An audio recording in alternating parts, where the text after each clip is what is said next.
right, Bear Nation, what's going on, Chicago, and welcome to another edition of the Barely There podcast. Guys, I am filling in for host Sean, and I am joined by Kyle. What's going on, Kyle? Not much, man. How you doing?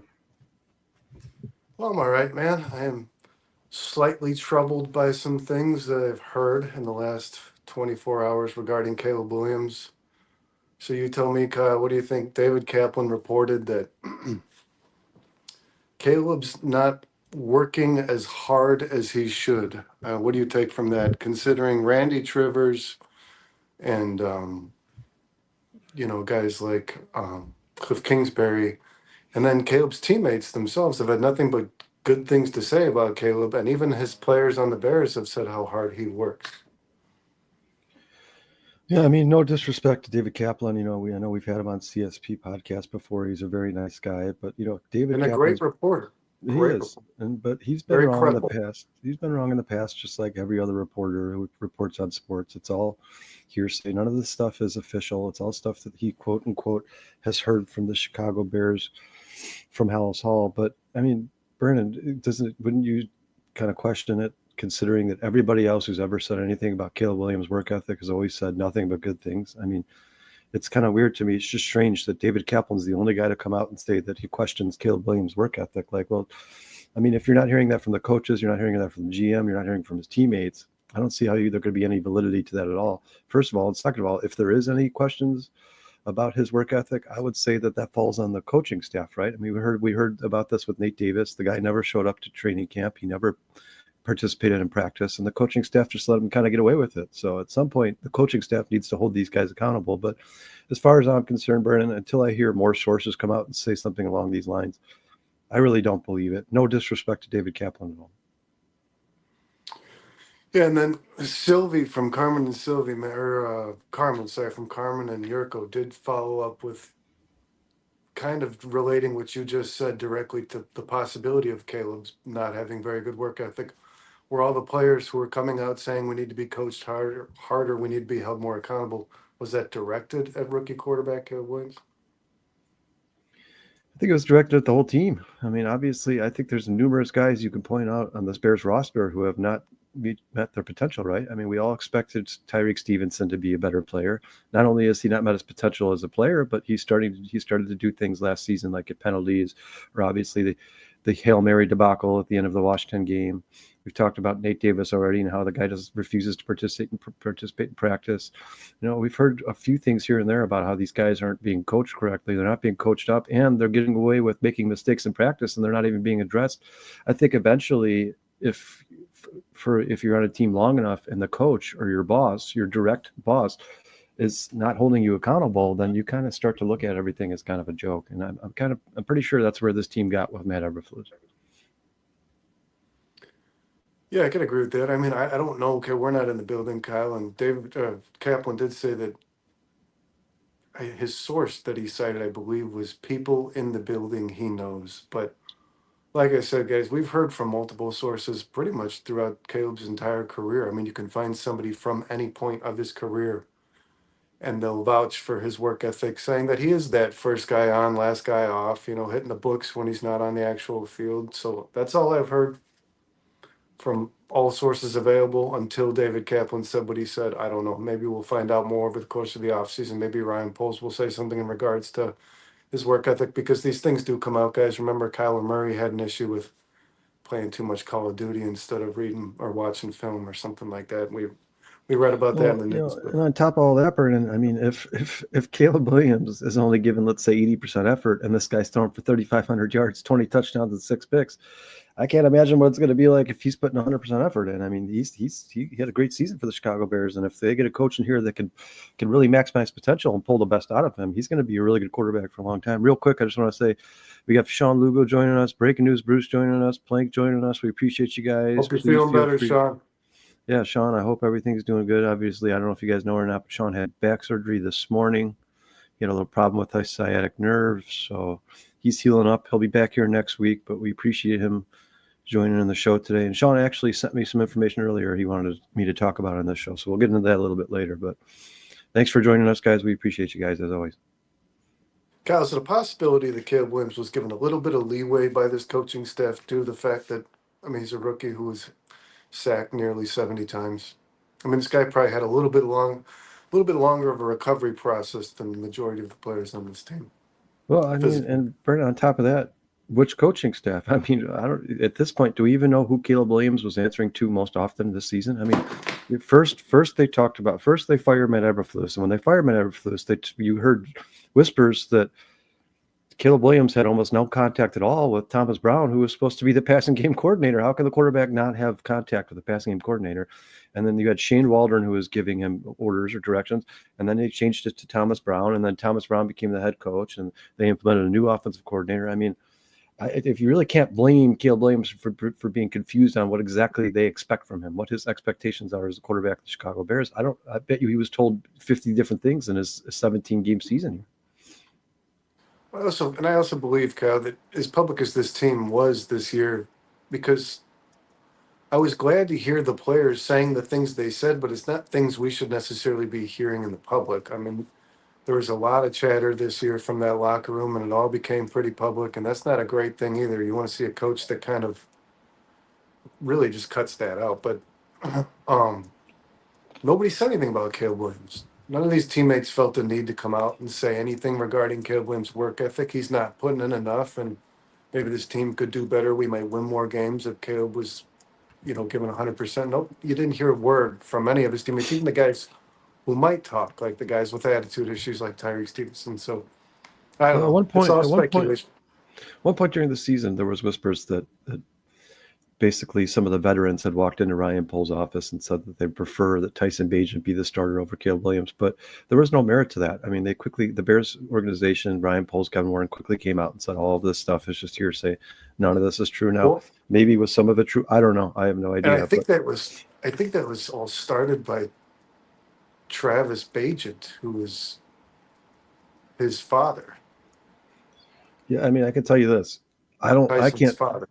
whatever Bears players, if that's true, if there's any merit to that at all, a Bears player went in Ryan Poles and said, I'd like Tyson Bagent to start over Caleb Williams, I would cut that guy because he's obviously not very smart. Bernard, Caleb Williams is head and shoulders above Tyson Bagent when it comes to talent, execution, just anything you could be successful at playing quarterback in the NFL. Caleb Williams is better than Tyson Bagent. So I think the only reason anybody like that, like any of these veterans would go into the office and say something like that is because they have some personal agenda against Caleb Williams. And if that's the case, then that needs to be squashed by the head coach, or you need to trade that guy because Caleb Williams is the Well, quarterback of this team, is going to be here for a long time.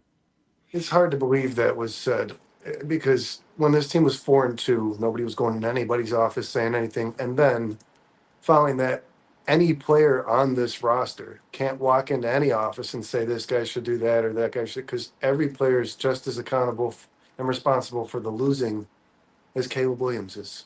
Well, and I Brendan, mean, you would hope that's that the why I had no Bears. problem with them coming out about the coaching and speaking publicly, because the coaching was losing them games when they were doing enough to win.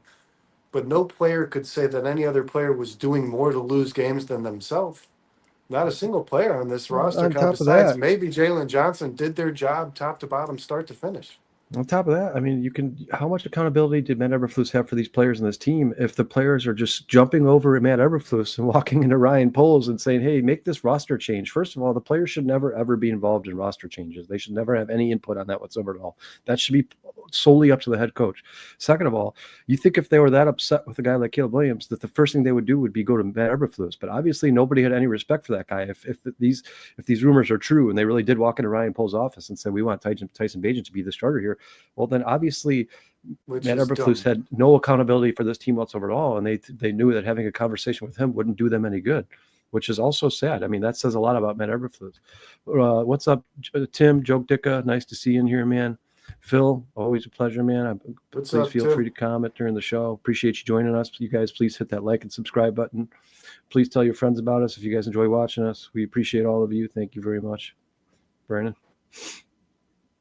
Yeah, it's like I said, it's all speculation. Cap is pretty credible, man, but I'd like to believe that Caleb's working hard, and I think that a guy who takes 68 sacks and still walks up to that podium with a smile on his face, telling you that he can do things better, He's not somebody who's afraid of working hard, man. So Well, I no, don't know. and he held his post-season interview. He held himself accountable. He said, "I'm not happy with the way I played this season. I left too much out on the field, and I'm going to go in this offseason, work harder, and get better." I mean, you also have to understand, that it's not just the transition from the actual gameplay from collegiate level to NFL level. It's also the scheduling. I mean, you have to figure out where to spend time with your family, where to put in the work, where to how to try to have some fun and not just be miserable all the time. I mean, there's a lot of things that these NFL players have to get used to that they were not used to in college. So it's a huge transition. It's a total lifestyle change. So Caleb Williams might just be struggling to make those adjustments. We don't know. We were not able to talk to Ryan Poles, Matt Rufus, and ask them exactly what happened with Caleb Williams this season, how he performed, what they thought about his work ethic, all that. We'll never know because we're not inside the Hell's Hall or the Bears locker room. But as far as I could tell, Brandon, I mean, no disrespect to David Kaplan. Once again, I love the guy. I think he's a really good reporter, but I'm not hearing anything else about this from anybody else. So until I hear at least one more credible source, I don't believe any of it. Yeah, I'm with you there, Cal. The last thing I want to say about Caleb Williams before we get into the coaching thing, guys, is he did go on a podcast. He went on Amon Ra's St. Brown spot. I don't know if it's still the St. Brown brothers or just Amon Ra. He did go on a podcast and he did share some things, guys. And this is the way the world works now with social media. You're going to hear things about players personally that you didn't hear 25 years ago. And it's not our place to judge them on the decisions they made as human beings when they're not on the football field, right? But I'm starting to hear a little bit of, I don't know, I guess ridicule over some of the things he said there. But he did point out, Kyle, the qualities that he hopes the Bears are looking for in a head coach. I don't know. Did you catch any of this podcast? No. I think he said leader of men. I believe he said not strong person. I think he said tough personality or something regarding that strong personality, something regarding that tough attitude. Um, and then he said, being selfish, he would prefer an offensive head coach he could grow with. He said over the next 17 years. Oh, so Kyle, on this list of coaches, this extensive list of coaches the Chicago Bears have, right? The net cast around the world. Who do you think's checking the boxes on the things that? Who can we say for sure checks the boxes that Caleb Williams listed? Well, first, let me say, Phil says here, Bears are interviewing 20 coaching candidates. Don't you think that's just a little overfill in their search? We'll get into that a little bit later, Phil. We're going to talk about this coaching search. We think the Bears have spread themselves out too thin. But Brennan, to your point, who do I think marks those boxes? I mean, first and foremost, I'd say that if you're talking about a guy who can change culture, a guy who's been a sustained winning coach in the NFL and at the collegiate level, a guy who everywhere he goes, his players respect him, love him, I'd say Pete Carroll would be at the top of that list. But once again, when it comes to guys like Ben Johnson who just don't have that NFL head coaching experience, we don't know any of that stuff. We don't know if Ben Johnson's a good leader of men, if he's a capable head coach in the NFL, if he can control a room with 53 guys who obviously have aggressive personalities, violent personalities. They play a violent game for a living. That remains to be seen. But I mean, if the Bears have narrowed it down to a guy where they say internally they believe that this guy has to have some sort of head coaching experience, proven that he's done it before, I would say it's Pete Carroll would be the front runner by far for me personally. And that's no disrespect to anybody else on this list, but I mean, you just can't really point out anything in Pete Carroll's resume that you're unhappy with. I mean, the guy has won everywhere he's ever gone. Well, I'm asking you, are there names on, because Pete Carroll's not necessarily known as an offensive coach. Is there a name on this list, or are there a few names, any names on this list that check off the boxes Caleb Williams listed? So leader and a culture guy, while also an offensive head coach. No, I don't believe so. I mean, I know the easy answer for people are going to say Mike McCarthy, but I don't believe that to be true. First of all, I don't think Mike McCarthy has ever proven that he's changed culture anywhere. I mean, everywhere Mike McCarthy's ever gone, that organization had an infrastructure. They had a winning culture. They had success in the past. They had recent success before Mike McCarthy got there. I'd say the only guy in this list that you could say has had success as a coach and has a great offensive numbers would be Todd Monken, but we don't know what he's could do as a head coach. He's never been a head coach in the NFL, but he certainly has earned his respect around the NFL for sure. I'm glad you brought up Mike McCarthy because Caleb Williams did, after stating the qualities that he's looking for in a leader, he did state that he also wants somebody who in critical moments of games can manage clock, can the challenges and timeouts are something they can handle and delegate responsibly. And Mike McCarthy is not known for this, guys. For all the fans out there who like the idea of Mike McCarthy, and I don't hate it, guys, but for all those who love the idea of Mike McCarthy, he is heavily criticized for poor use of timeouts and challenges, Well, Brent, well, especially at the end of football let's get games. into Mike McCarthy here a little bit. I kind of want to talk about this. So, first of all, not more than a month ago on this show, when we started talking about the Bears coaching search, I mean, we're talking about during the season when Thomas Brown was the interim head coach. We were all using Mike McCarthy as kind of like the butt of the joke, right? We're like, yeah, you know what the Bears are going to do? You know what? Knowing the Bears, they'll hire somebody like Mike McCarthy out of Dallas. Then all of a sudden, Dallas decides to part ways with this guy, decides not to extend him. And now all of a sudden, all these Bears fans are loving Mike McCarthy. I don't understand. I don't know where this comes from. I think that Bears fans just love the next new name on the list. I think if the Bears came out with another, like if the Bears came out tomorrow and said, we're contemplating interviewing John Gruden, I bet you Bears fans would be up in arms. It would be like, it'd be 50-50, right? Oh my God, that's the worst decision ever. John Gruden was fired from his last 2 head coaching jobs in the NFL. And then you have the other half of the room that's like, oh man, John Gruden would be awesome. That guy's a hard ass. He's kind of got like a Mike Ditka inside of him. He's had success everywhere he's gone. He's won a Super Bowl. I mean, these are the things you would hear if it's every day. It's something new. I mean, the Bears should stick with what they originally wanted. They shouldn't overthink this. If the decision came down to 2 different candidates, Ben Johnson and Mike Vrabel, and Mike Vrabel was unfortunately hired by the Patriots, then Ben Johnson's your guy. And until you can rule him out, until you can talk to him in person and rule him out because you don't like something that he says, that should still be your guy. You should not be veering off course because some new name has become available. Ben Johnson was their number 1 leading candidate, and that should still be their number 1 leading candidate. And we know, guys, Caleb Williams is not leading the coaching search. They might have asked him for his input. That's probably exactly what he said, what I just relayed to what he said on the podcast with Amon Ra. But he's not the guy who's deciding who's going to be the head coach. So it does feel to me like Ryan Poles had some conviction in the Mike Vrabel. Well, I don't know. It's kind of an oxymoron even says, because between Mike Vrabel and Ben Johnson, his lead candidates, which is what was reported. What's up, Notorious? It seems like he kind of just let Vrabel go. And I don't know if maybe Poles got information from Vrabel. Like if the Patriots is available, that's the job I'm taking. That's my dream job.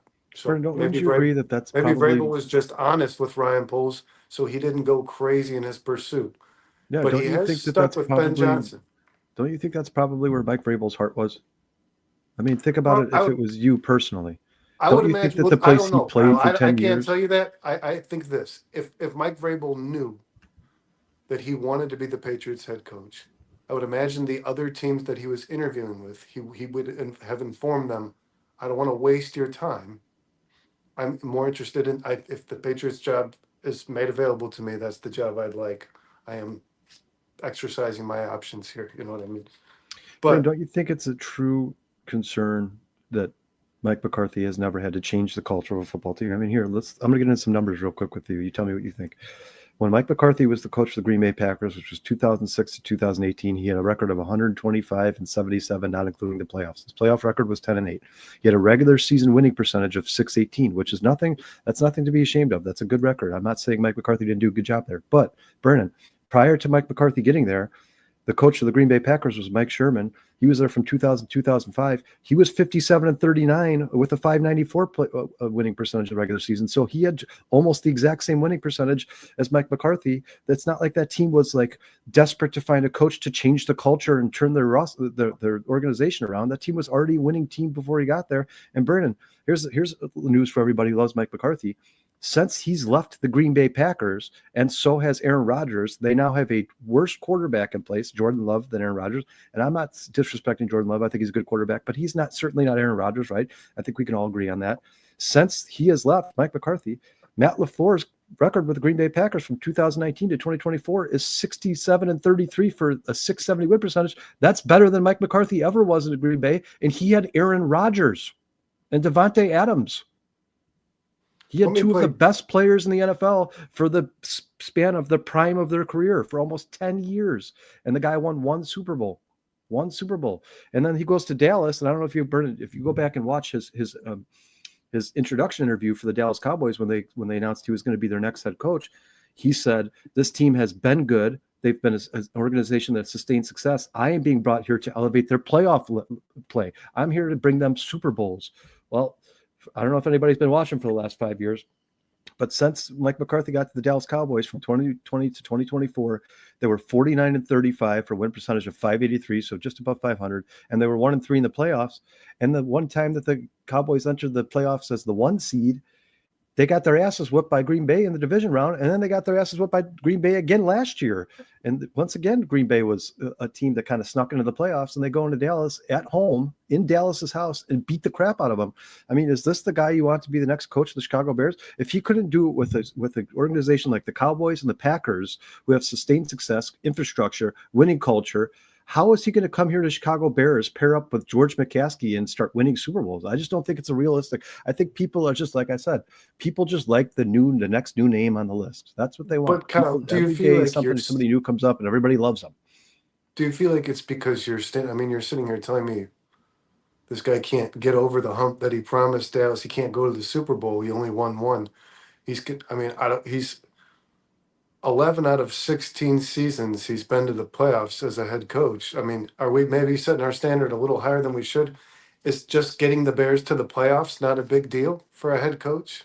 No, I think the Bears should set their standards as high as they possibly can. I don't think the Bears should be looking for Mike McCarthy, who makes the playoffs pretty regularly but never really advances. I think they should be looking for Andy Reid, who's going for his 3rd Super Bowl win in a row. If there's a guy out, there's got to be a guy out there like Brennan. If there's 20 coaches on this list, the odds that one of them are probably going to be like historically good head coach are pretty good. Like there's probably a 20% chance one of these guys is the next Andy Reid or the next. I mean, pick a coach you love. One of these guys is probably that guy. So why would you settle for a guy? You know what this is, Bernard? This is the Chicago Bears move because it's the safe play. They know if they hire Mike McCarthy, they'll at least win enough games to sell tickets. I don't want that. I want a Super Bowl. I want multiple Super Bowls. And I think the Bears have the quarterback in place to achieve that goal. So why would you set your goals here when you could set them here? Even if you set them here and you fall short, Brennan, maybe it's 2 Super Bowls, right? But if you bring Mike McCarthy in here and you're like, well, he could be winning coach here and maybe win 1 Super Bowl, then maybe you win none. I think it's fair to say that I believe that Dallas Cowboys team has the roster on paper that was good enough to win a Super Bowl, and he couldn't do it. So how is he going to do it here? This team is not as good as the Dallas Cowboys. It's not. There's a lot of work to be done here. I'm going to continue to play devil's advocate here. How much stock do you put into hiring a coach who's coached through adversity over the course of a season, like who's been in charge of solving problems like a talentless running back room or a bad offensive line or an injured starting quarterback? I mean, Burton, since Mike McCarthy's now coached Cooper Rush. Ezekiel Elliott was his number 1 running back when the season started. The offensive line's had major injuries over his tenure. So he's coached. You're talking about 2024. Go look at the Dallas Cowboys from 2020 to 2021, 22. Brennan, he had Ezekiel Elliott when he was in his prime 4 years ago. He had Dak Prescott. He had CeeDee Lamb. He had Michael Gallup. He had the best offensive line in football. At the time, they were the best offensive line in football. The early 2020s, Dallas Cowboys was ranked number 1 overall offensive line in football. They had 5 first-round picks on their offensive line at one point, and this guy couldn't even win a playoff game at that time. Why would we think that he's going to come to Chicago and win Super Bowls? It just doesn't make any sense to me. If somebody could show me evidence that Mike McCarthy is capable of coming to Chicago, fixing the culture here, changing this franchise turning it upside down, becoming a team that wins consistently and can win a Super Bowl, then I'm all for it. But there's just no evidence. There's nothing to support that. There is nothing to support that. Everywhere Mike McCarthy's gone, he's had a pretty damn good team. And Brennan, when the Bears hired Luke Getsy, the Green Bay Packers quarterback coach, and hired Nathaniel Hackett, and Nathaniel Hackett was hired as the Denver Broncos head coach, they lost their offensive coordinator and quarterbacks coach in 1 year. You know what we all said? We all said the same thing. We all said, well, it doesn't matter because Aaron Rodgers is there and he can coach himself. They don't need some amazing coach. That's the guy that Mike McCarthy had in Green Bay for the entire time he was there. He had statistically, and this, you can debate this all you want, but if you go look at the numbers, Brandon, there's a good chance Aaron Rodgers is statistically the best quarterback in the history of the NFL. He certainly is the best quarterback in the history of the NFL when it comes to touchdown to interception ratio. That's not even debatable. I mean, the guy has thrown like 80 picks in his career. There's some guys who throw 25, 30 picks in one season. I mean, it's not even debatable. if you This told he me should though, have won man, more. The Green Bay if Packers you should asked have me, won more championships. They should have. if you asked me who's the coach on this list the Bears have that's going to take you to Super Bowl after Super Bowl, I can't tell you that. If you asked me, is there a coach on this list that's going to get you to the playoffs consistently? Mike McCarthy's one of the names I'm going to give you Okay, for fine. sure. If that's what you're shooting for, consistent playoff appearances, and you don't really care about championships, Well, maybe you then get Mike there McCarthy is before you probably your worry guy. about what coach can take you over the hump. You know what I mean? Here, Kyle Maybe you Harris is get a to Packers. that. Kyle Harris is a Packers fan. He says here, McCarthy is exactly the kind of guy the Bears front office wants. Yes, and that's scary, Kyle, because every time the Bears front office decides they want something, I think they should do exactly the opposite. In my history of a Chicago Bears fan since 1988, the Bears have done nothing. The front office for the Chicago Bears have done nothing to convince me that they know what they're doing. So if Mike McCarthy is at the top of the list and that's the guy they want, they should probably not sign Mike McCarthy. And Vernon, since 2016, Sean Lugo puts on the screen here, one playoff win since 2016. So this guy was brought to the Dallas Cowboys to win championships, but for his last 2 years in Green Bay and his 5 years in Dallas, he wasn't able to do it. He was not able to win a championship. So if that's the reason they brought him there, like Brennan, they had a winning record before he got there. The Cowboys head coach before Mike McCarthy got there was Jason Garrett. He was there from 2010 to 2019. He was 85 and 67 and 2-3 in the playoffs for winning percentage for regular season of 559. So that team was winning games before he got there. They already had a good infrastructure. They already had a good culture. They went to the playoffs 3 times with Jason Garrett. And then Mike McCarthy comes there and does the same exact thing. He was brought there to win a championship, not to do the same thing that Jason Garrett did, or they never would have fired Jason Garrett. They wanted to take the next step and win a championship. If Deion Sanders becomes the next head coach of the Cowboys, do they take the next step and win a championship? I think if Deion Sanders becomes the next head coach of the Cowboys will still be a very good team. Will they win a championship? That remains to be seen. But I think they'll still be a winning team, Brennan. So at some point, don't you want the coach that's a step? I believe he's going to coach a competitive football team. Yeah, they're going to be good. At some point, Brennan, don't you want the coach who can be better than just good and be great and start winning championships? Why do you, Jerry Jones, everybody says to me all the time, Jerry Jones will write a blank check for whatever coach they want. He's not afraid of spending money. Okay, then why didn't he re-sign Mike McCarthy? Why was he like I so think because Deion about getting Sanders that contract is done? possibly available, man. All right, but why? So Deion Sanders has never proven anything as the head coach in the NFL. Why is he favoring Deion Sanders over Mike McCarthy? Well, since we're talking about it, man, because Mike McCarthy can't get the job done. We obviously found out yesterday that Mike McCarthy was available to all the teams that are looking for a head coach. And even after that news came out, Ben Johnson's odds to become the Bears' next head coach increased. So, I mean, well, the odds got worse for the gambler, but the odds of him becoming the coach increased. So, Kyle, do you think the Bears are just dead set on Ben Johnson? Well, real quick, Brad, let me just get to a couple of these comments. So Notorious TBG says, if the Bears are valuing Caleb's opinion, then they should listen to him when he said he wants a guy with good clock management skills. That is not Mike McCarthy. And then Kyle Harris follows that up with, if you go McCarthy, you're trying not to lose. If you go Johnson, you're trying to win. Well, you think. I agree with both of those statements. Both Notorious and Kyle are correct. I think you're trying to win with easy, safe both. play. Yeah, you're trying to win with both. One presents more risk than the other. Well, one of them you're trying to win games. The other one you're trying to win championships. I think Ben Johnson believes that he's capable of coming to the Chicago Bears and winning championships. I think Mike McCarthy believes he's capable of coming to the Chicago Bears and being a 10 to 12 win team for the next 8 years. We don't know that. Ben Johnson I don't know. I'm just telling you. Might not want nothing to do. Ben Johnson might not want to even be the coach of the Bears. Yeah, we don't know. We have no idea. I will tell you this, Brandon. You asked me earlier before the show to find the odds for the coaches for the Chicago Bears, right? Well, here it is. I got them in front of me. Yeah. So Sean sent these to me earlier.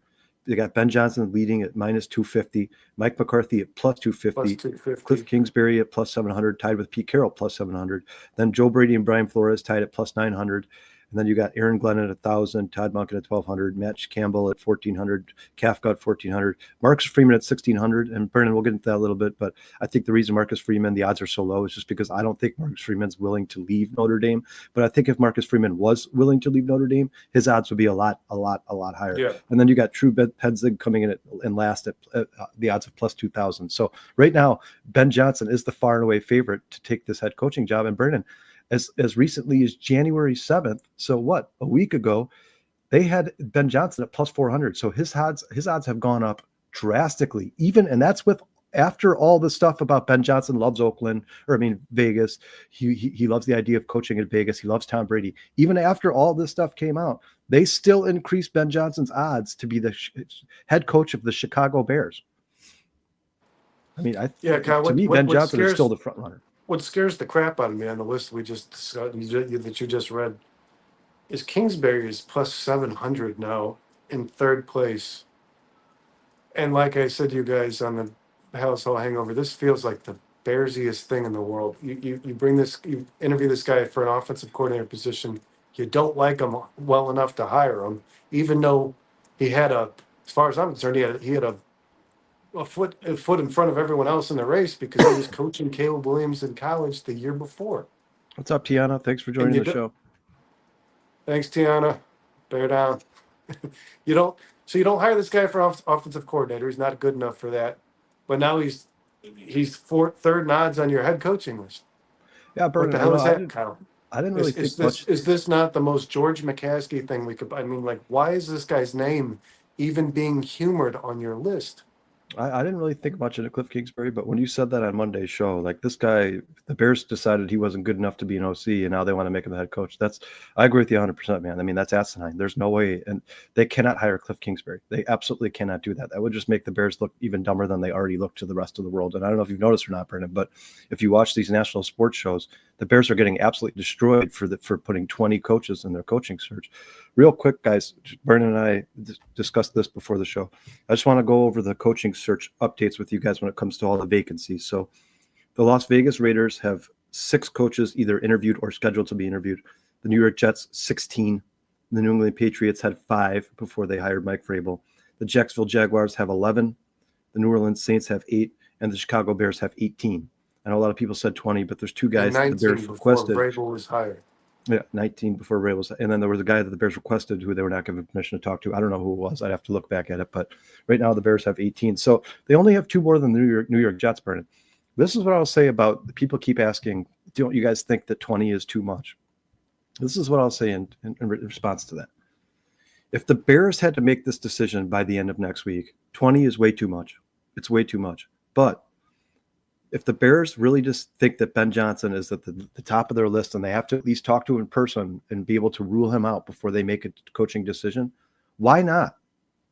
Ben Johnson's already come out and said he's not going to talk to anybody face-to-face until after the Lions are eliminated, which I think most people agree is probably going to be after the Super Bowl, right? So if he's not willing to talk to you until after the Super Bowl, why not go talk to guys? Like, what are the Bears going to do? Just stare in the mirror, start overthinking it, start getting cute, and be like, oh, let's hire Brian Flores. Like, I'm fine with the Bears keeping themselves busy, talk to as many guys as you possibly can.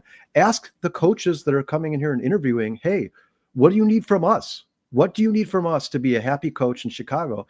And then once you gather all that information, all that intel, go back to Ben Johnson and be like, hey, this is what we're willing to do for you to be the next coach of the Chicago Bears. All the stuff that these guys have been asking for. I think the Bears could, I'm fine. Now, listen, I don't want it to get up to like 30 or 40, Brennan. I think that would be absolutely insane. But right now, I'm fine with the Bears doing what they're doing. I don't think 18 coaches is too much. I think the Bears should do as much intel and information gathering as they possibly can. And that's exactly what they're doing. That is exactly what they're doing. I'm not ever going to complain about the Bears doing too much work, ever. You will never hear me complain about that, ever. The Bears not addressing mistakes in practice, not doing enough work, I will complain about that until the pigs come home. But I'm not going to complain about the Bears interviewing 20 coaches. I think it's a good idea for them. I think the Bears should get as much intel from these coaching candidates as they possibly can. And I think the Bears should really expand their horizons as much as they possibly can, which is exactly what they're doing. It's exactly what they're doing. What's up, Daniel? Brad Biggs did report that an NFL executive said there is no way, this is an NFL executive, there's no way the Bears believe that all of these guys could be the head coach of their future. So you got to believe some of these are intel interviews, man. Some of these guys know somebody else. They want to pick somebody's brain on how they're coaching an individual who might compare to Caleb Williams. I don't know. It seems like the list is getting a little out of hand. I don't know where Campbell. Where does Campbell even come from? Did he coach in the NFL? Isn't he the Iowa State coach? I mean, why is this guy on your list? Some of these names, man, do concern me. Iowa State had a good season. Like, Brennan, here's what do you think about this? Notorious TBG says exactly. They're keeping themselves busy. It's like doing practice interviews with jobs you don't even want. So you're nailing the interview for the job you do want.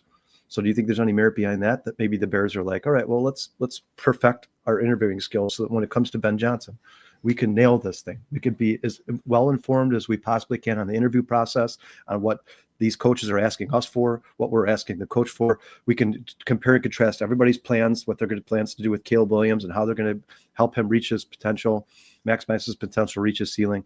I mean, do you have any problem if that's truly what the Bears are doing? Like, hey, let's just gather as much intel as possible. Let's get better at what we're doing, and that way, when we get to talk to a guy like Ben Johnson, we'll have perfected the art. Do you have any problem with that whatsoever at all? If that's truly what they're doing, is there anything wrong with Where that? my issue lies, Kyle, is you just mentioned these other teams that are looking for head coaches like the Jaguars. I think you said 11 names. This is a team that fired their coach a week ago, man.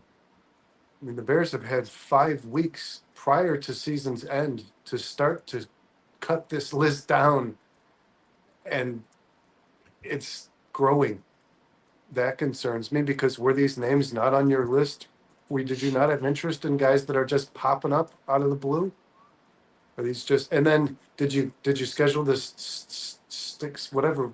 What's the Packers OC Stadovich or whatever is? I don't know the Packers OC. Yeah, Who worked or played at some point previously with Mike McCarthy? Is that why you scheduled the interview? You need more intel on Mike McCarthy? no, I mean, Burton, they might be doing that because it's one of their enemies and it's so close to them, and they might be able to gather intel on the Packers. I mean, I think that would be ridiculous if that's what they're doing, but it's certainly not out of the question. I mean, but Burton, in the defense of Ryan Poles, I don't know about the rest of the organization, but when Matt Eberflus was fired and Thomas Brown was the interim head coach, Ryan Poles came out in an interview and said, you listen, you guys, there's going to be a lot of names on this list, and there's going to be some names that you guys are going to be surprised by. You did not expect us to interview. So he knew he was going to interview some of these guys that you're talking about right now. Like for instance, Mike Kafka, some of the Drew Petzing, these guys that we were like, how are the Bears even interviewing these guys? Or even like you said, Matt Campbell. Ryan Poles said he was going to do this. I mean, at least he's being honest. At least we can hold him accountable. He came out and said, there's going to be some names on this list that surprise you guys a little bit. We are sitting here surprised. We're like, whoa, where did these names come from? It's exactly what he said he was going to do. At least the Bears finally have a GM that doesn't lie to the fan base constantly.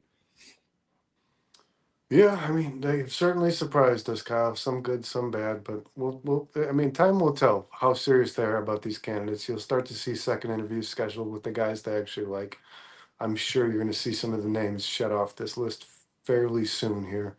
No, When Burton, all, real quick, Kyle Harris especially says, since you're getting another round of elimination coming up this weekend, so a few more guys who will be available in person. yeah, and it wouldn't surprise me if the Bears added a couple more guys to the list. But real quick, Brendan, Kyle Harris says Mike McCarthy has had his hands in working with developing multiple Hall of Fame quarterbacks. Well, Kyle, I'm not taking anything away from Mike McCarthy because obviously there was a good marriage between Aaron Rodgers and Mike McCarthy. You certainly won't be upset about Aaron Rodgers' numbers in the NFL, but I can argue, Kyle, that Aaron Rodgers was probably Aaron Rodgers before Mike McCarthy even was hired as the Packers head coach. That guy was going to be a good quarterback almost regardless of who his coach was. I mean, he's probably, for me personally, Aaron Rodgers is a top 3 quarterback in the NFL all time. I think he was always going to be that. I think it's God-given talent. I think he's a very smart football player. He knows the game, and it was always going to happen that way. I can sit here and argue that any of the coaches you like in the NFL, Kyle, would have been good coaches if they had been Packers coaches during Aaron Rodgers' tenure and specifically his prime. They would have been winning football coaches. I could argue that Matt Eberflus could have had a winning record if Aaron Rodgers was his quarterback in Green Bay. He probably could have had a winning record there. That's nothing against Mike McCarthy, but Aaron Rodgers is who he is. He's almost like, Well, it's the Kyle, same thing as everywhere gonna, LeBron James goes, they have a winning record, right? Everywhere he goes, there's a winning record on the team. It's the same thing but as I Aaron was going to Rodgers. Now, say, people could say, well, he doesn't look very good on the Jets. Yeah, you guys, he's in his late 30s, early 40s. Of course he doesn't look good on the Jets. Father Time will catch up to everybody eventually. Not everybody can play till they're 50 years old. Not everybody is Tom Brady. Mike McCarthy does coach quarterbacks well, and I'd agree with you. The one thing that Sure, I've said, sure. because people compare him to Mike Tomlin never has a quarterback and wins anyways. The one thing that I have said about Mike McCarthy is it seems as if he needs a quality quarterback and at least one number one wide receiver. He had his Dak and CD, he had his Rogers, and you name it. It was whether it Devontae was Adams. Jennings or Adams. I mean, yeah, Jordy Nelson over the course of a decade, whoever it was that playing that role. So yeah, I mean, but Kyle, he does have the What's up, pieces Daniel? here. He's because you said he's not the guy who brings a culture and turns a team around. He takes over teams that are quality rosters, like the Cowboys had a winning team with Jason Garrett. But the Bears were so close to winning a lot of these football games. I do believe they have a roster that can win games. So could Mike McCarthy make that impact over the Bears roster with a good quarterback and a bunch of good receivers right now as it stands? See, I mean, do I think that he could come here and be a winning coach? Yes, Burton. But this is another thing that people keep saying to me, like, well, Mike McCarthy would be a good hire for the Bears because they have a winning roster. But these are the same people who are telling you they don't like Ryan Poles because he didn't build a winning roster. I mean, I'm confused. Which one is it? Do the Bears have a good enough roster to win, or does Ryan Poles suck and they don't have a good enough roster to win? I agree with you, Bernard. I think it's the prior. I think that the Bears roster is very close to becoming very competitive. I think they need to address the offensive and defensive lines, which is easier said than done, and it's going to take a lot of resources for them to do that. But like we talked about, the Bears have eight draft picks in this upcoming draft, and they have $85 million to spend in free agency. Once again, they're going to be one of the top 10 teams in terms of salary cap. And on top of that, Vernon, from what I'm hearing, the Bears are getting very close to trading Ian Cunningham to the Tennessee Titans for 2 third-round picks, which would help them tremendously. Now, I know that Ryan Poles has not had a really good track record in the third round, but all you can do is keep shooting, right? You miss every shot you don't take. I hope that Ryan Poles has learned from his mistakes in the past, and he could just have a really good draft, and the Bears can fix these holes. And yeah, Brennan, I think for sure 100% Mike McCarthy would come here and win games. But Brennan, here's the question. If you think Mike McCarthy would come here and go, I don't know, let's say 11-6, and they win maybe one playoff game or are knocked out of the first round or knocked out of the second round, do you prefer that, or do you prefer the risk reward, the high risk reward in Ben Johnson, and he comes here and goes 13-4 and wins the Super Bowl? I mean, that's where the Bears have to make this decision. It stinks because the Bears don't really have all that much information on Ben Johnson. He's only been an offensive coordinator in the NFL since 2022. It's not like you have these years of experience to look at and be like, oh, let's see what he's done as in his coaching career. They have that with Mike McCarthy. I just don't think when you look at that career of Mike McCarthy's, when you look at that resume, I don't think you can point to that and be like, this guy's going to come here and win championships. I don't think that resume shows that in any way, shape, or form. As a matter of fact, I think Mike McCarthy is kind of like Marvin Lewis when he was with the Bengals. Like, this team's going to make the playoffs 8 out of 10 years that he's here, and they're never going to win a championship. I don't want that. I want to win championships. Well, it's a tall ask, man. I don't know if the Bears are anywhere near that caliber, but hopefully somebody, whoever it is they hire, can take this roster and turn them into a Super Bowl winning team before Caleb Williams is owed money, Kyle. Because that's another thing you got to start thinking about if you're the head coach of the Bears. Is Notorious TBG says, you're on a time restriction, unfortunately, for your own career, for your own well being, right? yeah, I mean, it's the I mean, the NFL's, and what have you done expectation is for me going to be lately? Caleb has the 5th year option, so you got 4 years. I'm going to guess the expectation of whomever they hire at head coach is going to be that they're competing for a Super Bowl before Caleb Williams is owed $200 million, guys. Well, 100%, and it's going to be more than that. But Brennan, Notorious TBG says, Dak was Dak before McCarthy got there as well. Zero credit due to Mike for that. And then Kyle Harris says, how much of Ben Johnson's success, if because of Dan Campbell and the players? And would Amen. it translate to the Statistics. Bears O-line? I mean, well, Kyle, the Bears obviously have to address the O-line, so we don't know what O-line we're talking about, so we can't speculate on that. The Bears are going to address the O-line in the draft and free agency. We know that already. Ryan Poles has already come out and said that. So I can't speculate on an offensive line that's not even here yet. We could talk about that once the free agency is over and then once the Bears get into the draft. And then Furious says, I don't want McCarthy, but he handles QBs well. Even Alex Smith gives him props for saving his career. And I've said this before. I'll say it again, guys. I think Mike McCarthy is a good coach. I think he does handle quarterbacks well. I don't think he's a great coach. And I think for Bears fans to be like, well, we've never even had a good coach, so let's just settle for one of those instead of a great coach. I think that's settling for mediocrity. I want the Bears to reach for the stars. I want them to go find a coach that they think can be one of the best coaches in NFL history for the next 15 years to pair with Caleb Williams and win multiple Super Bowls. That should be the Bears' goals. That's what they should have written down on the whiteboard in Ryan Poles' office. Win Super Bowls! Exclamation, exclamation, exclamation. They shouldn't have written down win football games and sell tickets. That should not be your goal. If that is, that's pathetic. And you are not a very successful organization. I'm going to say this, Kyle. Micah Parsons was asked, and he finally publicly spoke about the termination, or the separation between McCarthy and the Cowboys. He said, devastating. I'm obviously very sad because of the relationships we have with McCarthy and everything he's done for our program. He also said, it's devastating. He's a great father, a great coach, one of the most winningest coaches. He's always been good to us as a unit, players and coaches. Losing a great coach like Mike hurts. Well, I mean, I mean, I'm not saying that I don't believe that, Vernon, because I believe that Michael Parsons probably has some sort of relationship with Mike McCarthy and likes him. But you have to take some of the stuff that's said after a coach is gone with a grain of salt, because the Bears said the same thing about Matt Nagy after he was released. The Bears said the same thing about Mark Trestman after he was released. So you have to understand that these guys sign a contract with the NFL PR that basically says you cannot go and drag us through the mud after certain things. That, like, you can't go onto the media and be like, man, our offensive line sucks or our coach sucks. Or so some of the stuff you have to take with a grain of salt. Now, are there guys in the Cowboys locker room that like Mike McCarthy? Sure, probably. I would be surprised if there wasn't. There's 53 guys in the locker room. Are there guys in the locker room who probably did not like Mike McCarthy? Probably. I mean, Bernard, if you put 55 guys into a building, or 65, you talk about all the coaches, the odds are that everybody doesn't like everybody are pretty high. Like, you've done it. You've worked at jobs. Some guys you like, some guys you don't like, and some guys you don't like who are good at their job, but you still don't like them because they're not great guys. We don't know any of that stuff. We have no idea what was like. I will say this: both in Green Bay and Dallas, Brennan, I think there was multiple times on television that you could see that Dak and Aaron Rodgers were screaming in Mike McCarthy's face and disrespecting him. I mean, is that a good leader of men? I mean, I could show you a video right now of Aaron Rodgers certainly screaming in Mike McCarthy's face. Is that a good leader of men? Mike Ditka would be like, hey, you ever do that shit again? You ever yell in my face like that on the sideline again? I will cut your ass tomorrow. I mean, I don't think that's a good leader of men. I don't think the quarterback should dictate what's happening on the field. We saw it with the Chicago Bears, Matt Eberflus. We all knew Matt Eberflus was a doormat, a pushover. You remember the play, Burnham, where Caleb Williams is like, we're staying on the field. We're going for it on fourth down. Shut up, Matt. You can't have that. That's not good. The quarterback cannot be the coach as well. The coach has to make those decisions, not the quarterback. I don't think Mike McCarthy would be any different when it comes to leader of men, or how overbearing he is.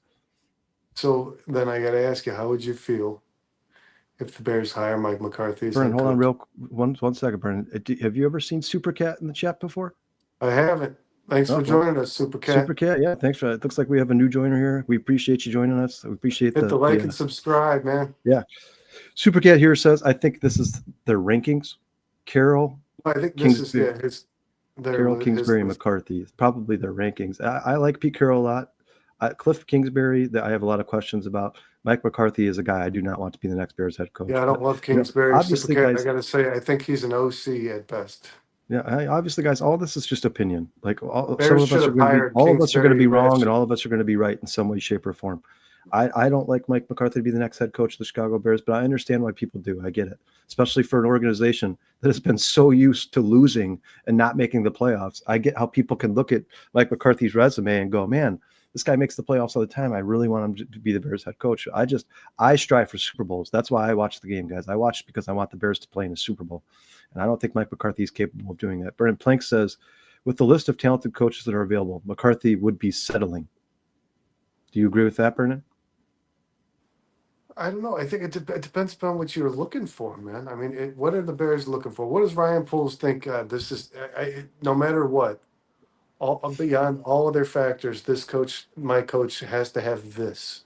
What is it? Because if it's something that you can only identify in somebody who's been a head coach before, then that eliminates a lot of people, right? Yeah, but you would think that if that was something that was on his list of demands, Brennan, then some of these guys probably wouldn't be on the list, right? Like Joe Brady wouldn't be on the list. Well, you think he would have hired Vrabel, Kyle, if it was something like, if it was something like that, we need a guy who's proven he can be a good leader of men. I think Mike Vrabel would have been their first choice, and they probably would have hired him the day the season was over. Brennan, my concern is, like, for me personally, and I can't tell you what Ryan Poles, Kevin Warren, or George McCaskey are thinking or the way they feel, but for me personally, I think when it comes to this coaching search, and you can tell me if you disagree, Brennan, but I think the most important thing in this coaching search should be the relationship between Caleb Williams and the next head coach. That's what I think is more important than anything else on the list that you've mentioned. Now, obviously, leader of men, Brennan, is right there. Like, if a quarterback-coach relationship is 1A, then leader of men is 1B, because the Bears need a guy who can come in here and change culture. They need that.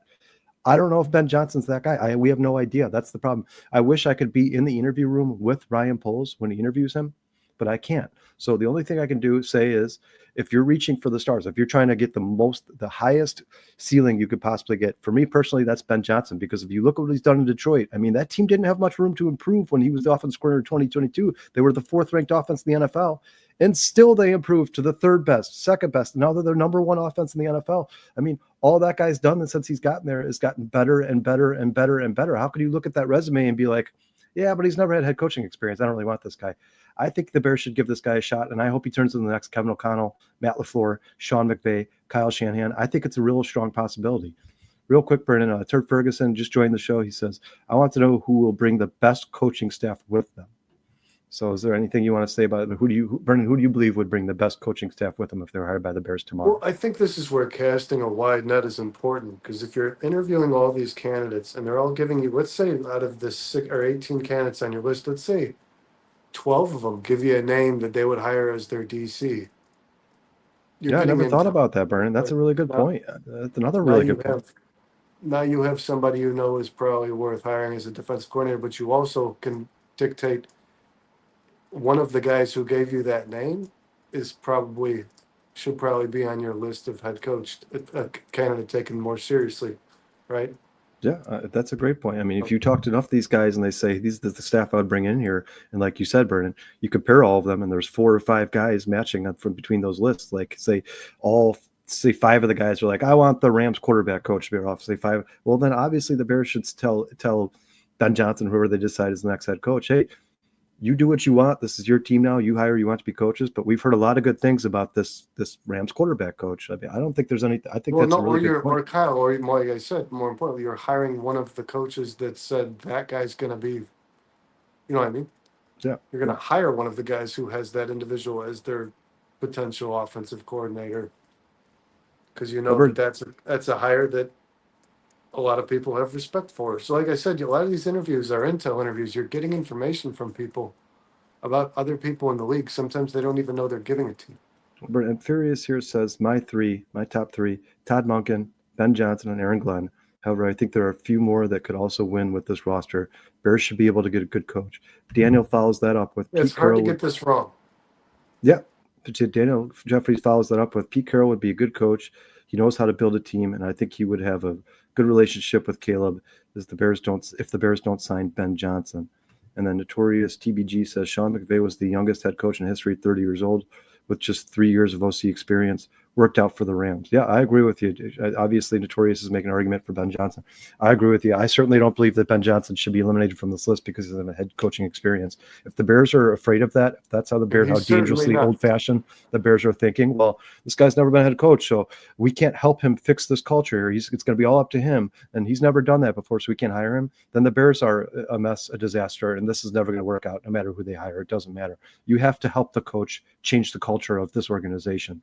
George McCaskey needs to start taking accountability for some of the mistakes he's made since he took over as the Bears' active owner.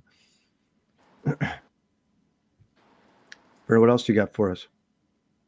Well, no, I agree with you, Colin. Ben Johnson's certainly not eliminated from the Bears coaching list. It seems like he's their top candidate to me still. I think they're just going to wait this thing out. I think you're going to hear Ben Johnson's name a lot more once you start reading that Bears are bringing Ben Johnson into the building, and once things like that start to happen. Can I ask you a question real quick? Because I brought this up on Monday and it was kind of brushed off. And please, listeners, if you guys, please feel free to comment on this because I want to get the view of a lot of different people here. Can you explain to me how Tom Brady, being a 5% minority owner of the Las Vegas Raiders and announcing the Lions Commanders game when he's actively trying to sign Ben Johnson as a head coach for the Raiders, how is that not a conflict of interest? So the Bears can't talk to Ben Johnson, but Tom Brady's going to go have an interview with him before the game in which he could easily be like, hey, Ben, by the way, after the interview where you tell me your game plan for the Commanders, you should definitely come coach the Vegas Raiders. I'll take care of you. How is that not a conflict of interest? Yeah, he can definitely. That's ridiculous. He can definitely make it more appealing. Certainly in person, but I agree with you, Kyle. And the league's just not ahead of this yet. I think it is a conflict of interest, and I think there's no rule against it, but I think there will be. There's no rule against it. So once again, so you're saying once again Tom Brady will implement a rule in the NFL? Because of Tom Brady, a new rule will be implemented in the NFL again? Yeah, realistically, yes, probably. I mean, if anybody, please, guys, feel free to comment on this. How Tom Brady announcing the Lions Commanders game and sitting down and interviewing these coaching staffs before the game is not a conflict of interest when he is actively trying to hire Ben Johnson as a head coach for Las Vegas Raiders is ridiculous. How did the NFL let Tom Brady announce this game? There's 6 other games he could have announced. How did it get to the point where he's announcing the Commanders and Lions game? Ben Johnson, he's made it quite clear that Ben Johnson is one of the guys at the top of his list as potential coaching candidates. How is this guy allowed to talk to Ben Johnson before the game? This is ridiculous. There's no way the NFL can let this happen. They need to make a new rule. Yeah, they got to change nice. something. It's not It'd acceptable. have been nice if George McCaskey could have gone over there twice when we played the Lions and sweetened the deal. You know what I mean? Well, Kyle says here, are you still on Ben Johnson's nuts if Detroit goes to or wins the Super Bowl? McCarthy and Carroll have both been there, done that, and won. Or doesn't go or win the Super Bowl, he said, for Ben Johnson. Yeah, well, I mean, Kyle, first of all, I mean, all we can judge Ben Johnson for right now is the Lions offense, how he has that Lions offense playing, how innovative he is, the play calling. He doesn't. We can't solely judge Ben Johnson for not winning a Super Bowl. Dan Campbell was solely responsible for whether or not that team's win the Super Bowl. Now, I understand that in terms of the actual execution, he is not solely responsible. But when it comes to the fan base and the writers and all the sports analysts, they're going to blame Dan Campbell if they don't win a Super Bowl. We saw it last year, Kyle. Dan Campbell was beating the Niners in the NFC Championship game handedly, and then made a couple terrible calls late in that game, go for it on fourth down instead of taking the points, that ultimately lost them the game. And if Dan Campbell does anything like that this season in the playoffs, he's going to be held just as accountable as he was last year. And sooner you're going to start hearing Detroit fans, you're going to hear whispers of, is Dan Campbell the right head coach for the Detroit Lions? And this is exactly what I'm talking about. This is a guy who's been there for a short period of time. He's now been to the playoffs twice. He's now the Super Bowl favorite. And if he loses in the playoffs, people are going to start to whisper whether or not he's right for the job. That's what I'm talking about with Mike McCarthy. Listen, when you're a losing team, you want a team that gets to the playoffs. If Mike McCarthy comes here and goes to the playoffs 5 years in a row and gets knocked out of the playoffs in the first round of 5 years in a row, you know what Bear fans are going to be saying? Is Mike McCarthy capable of winning a Super Bowl for us? So why not just skip that entire part of Caleb Williams' career and find a coach who's capable of winning Super Bowls? Is Ben Johnson that guy? We don't know, but I'm certainly willing to give him the chance, for sure. No doubt about it. Oh, Bernard, Daniel Jeffrey says, straight conflict of interest, but Tom Brady is a cheater. Don't forget that. So he agrees with me that that's a conflict of interest and that should not be happening. I mean, it's absolutely ridiculous. Brennan Antmass has also joined the show. What's up, Antmass? How you doing, brother? All right, Kyle. I think we beat the coaching thing to death. I want to ask you, 2 power divisions in the NFL, one being the NFC North, one being the AFC West. Both 3 teams represented in the playoffs: the Lions, the Vikings, the Packers, the Chiefs, the Chargers, the Broncos. The Bears and Raiders are, however, both looking for their next head coach. After we saw the 2 teams that didn't have the first round bye, the Vikings, Packers, the Chargers, Broncos, get just, honestly, Kyle, pretty slaughtered over the divisional round. Are these the best teams in the NFL in their respective conferences? Are you talking about the division as a whole or just these specific teams? These divisions. Are they the best divisions in their conferences next season? Well, I mean, certainly they were this year, Bernard. So if you look at the AFC West, the collective record was 40-28. If you look at the NFC East, the collective record was 36-32. If you look at the NFC North, the collective record was 45-23. And if you look at the AFC North, the collective record was 534-34. I'd say this year, for sure, no doubt about it, the AFC West and NFC North were by far the 2 best divisions in football, especially since the Chargers have a new coach who we know is going to be a good coach there for a long time, and the Broncos have a new quarterback who looks like is going to be a good quarterback there for a long time. And then you have the Kansas City Chiefs, who are obviously the consummate professionals of the NFL. They set the standards. They have a winning culture. They sustain winning success. Now, that being said, I think the most dangerous division in football right now is the NFC North, and I think it's due in part to the coaches. I think the fact that Detroit has Dan Campbell, Minnesota has Kevin O'Connell, and Green Bay has Matt LaFleur is a big reason for this team's success. And we talked about this already, Brendan. Green Bay Packers have always had long-term sustained success. They're going to be a good team. until it all falls apart somehow. I don't see it happening. Green Bay will probably be a good team for the rest of my life. Detroit has obviously flipped that culture upside down. They went from a losing culture to a winning culture. They finished the season 15-2, and once again, they're the Super Bowl favorites. And then Minnesota has Kevin O'Connell, who looks like could take me and have a winning season at quarterback for the Minnesota Vikings. I will say this, though, Bernard. I think the NFC North is going to be the best division in the NFC for a long time, for at least the next 3 or 4 years. But I think next season, there's a good chance that the AFC North could take over as the best division in the AFC over the AFC West. Now, we know for a long period of time, the AFC North was the best division in football, and certainly in the AFC, until the Kansas City Chiefs started winning Super Bowls. But I'll say one thing about the AFC North. Baltimore finished at 12-5. Pittsburgh finished at 10-7. The Browns are obviously dumpster fire. They need to figure out what they're going to do with Deshaun Watson. That's going to be I don't know if you heard today, Brennan, but there's news came out that the players are now over Deshaun Watson as well. They also want him out of there. Deshaun Watson's probably out for all of next season due to the injury. So they need to find a way to part ways with him and get that franchise back on track. But excluding the Cleveland Browns, Brennan, which you could compare to the Las Vegas Raiders and the FC West, who are also dumpster fire, need a quarterback, need a coach, and need a GM. Excluding those two teams, the AFC North is about to get better, right? Baltimore's not going anywhere, Brennan, right? Lamar Jackson is obviously a stud. They're going to be a winning football team until he decides to retire. Pittsburgh has never had a losing season under Mike Tomlin. They're certainly not going anywhere. They're going to be a winning football team next year. And I could say that handedly. I could say that with 100% certainty, and we don't even know who their quarterback's going to be next season. And I could still tell you that Pittsburgh's going to be a winning team because that's all Mike Tomlin does. And then, Brennan, when it comes to Cincinnati, this is the team that's going to make or break this division next year, and I think push them over the edge to be a better division than the AFC West. Cincinnati had the number one quarterback in passing yards, the number one quarterback in passing touchdowns, the number one receiver in reception yards, the number one receiver in reception touchdowns, and the number one receiver in receptions. Oh yeah, and on the other side of the ball, they had Hendrickson, who was the number one in the NFL in sacks. The Bengals are inches away, Brennan, from being one of the most dominant teams in the NFL. And I think they're going to make that leap next year with a healthy Joe Burrow all season. He's not going to come in with the hand injury that he had like this coming into this season. I think that team's going to get better. I think they're going to finish with a winning record. And I think ultimately the AFC North and NFC North will be the best divisions of football next season. I also think if Cleveland can get a quarterback, a guy like maybe bring Joe Flacco back, they could be a 500 team because the Cleveland Browns are not a terrible roster. I mean, Jerry Jeudy has proven that he's a capable number one receiver, and they still have Myles Garrett on the other side. So this Cleveland team could be good in a really quick, and snap of a finger, right? We've seen it before. It wouldn't be a bad idea for Cleveland because they are really high in the draft. To draft a quarterback. Thanks for joining us, Sean. Draft a quarterback if you're Cleveland and give Rodgers 1 year. I mean, do you think Rodgers will go somewhere where he knows he's a bridge quarterback and he's not going to win a Super Bowl?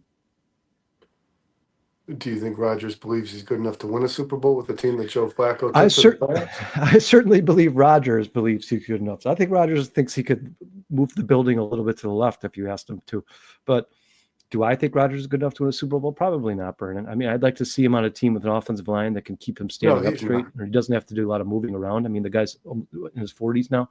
You'd like to see him on a team that has a really good offensive line where he can stand in the pocket and pick the opponent's part. But, I mean, I don't see I think if Aaron Rodgers would sooner retire than go to a team where he'd be considered like a bridge quarterback, a guy to fill the gap until they draft a quarterback that they think can win a Super Bowl.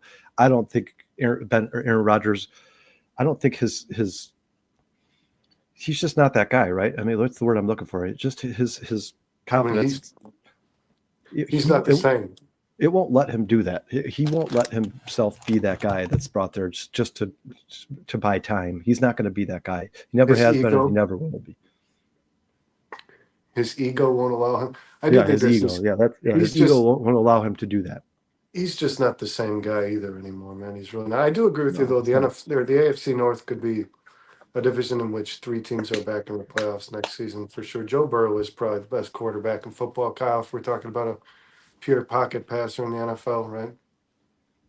Yeah, I mean, Joe Burrow to me is the consummate prototypical NFL quarterback, right? I mean, this guy is built like every NFL. Like when you picture a quarterback in your head for the NFL, you picture Joe Burrow.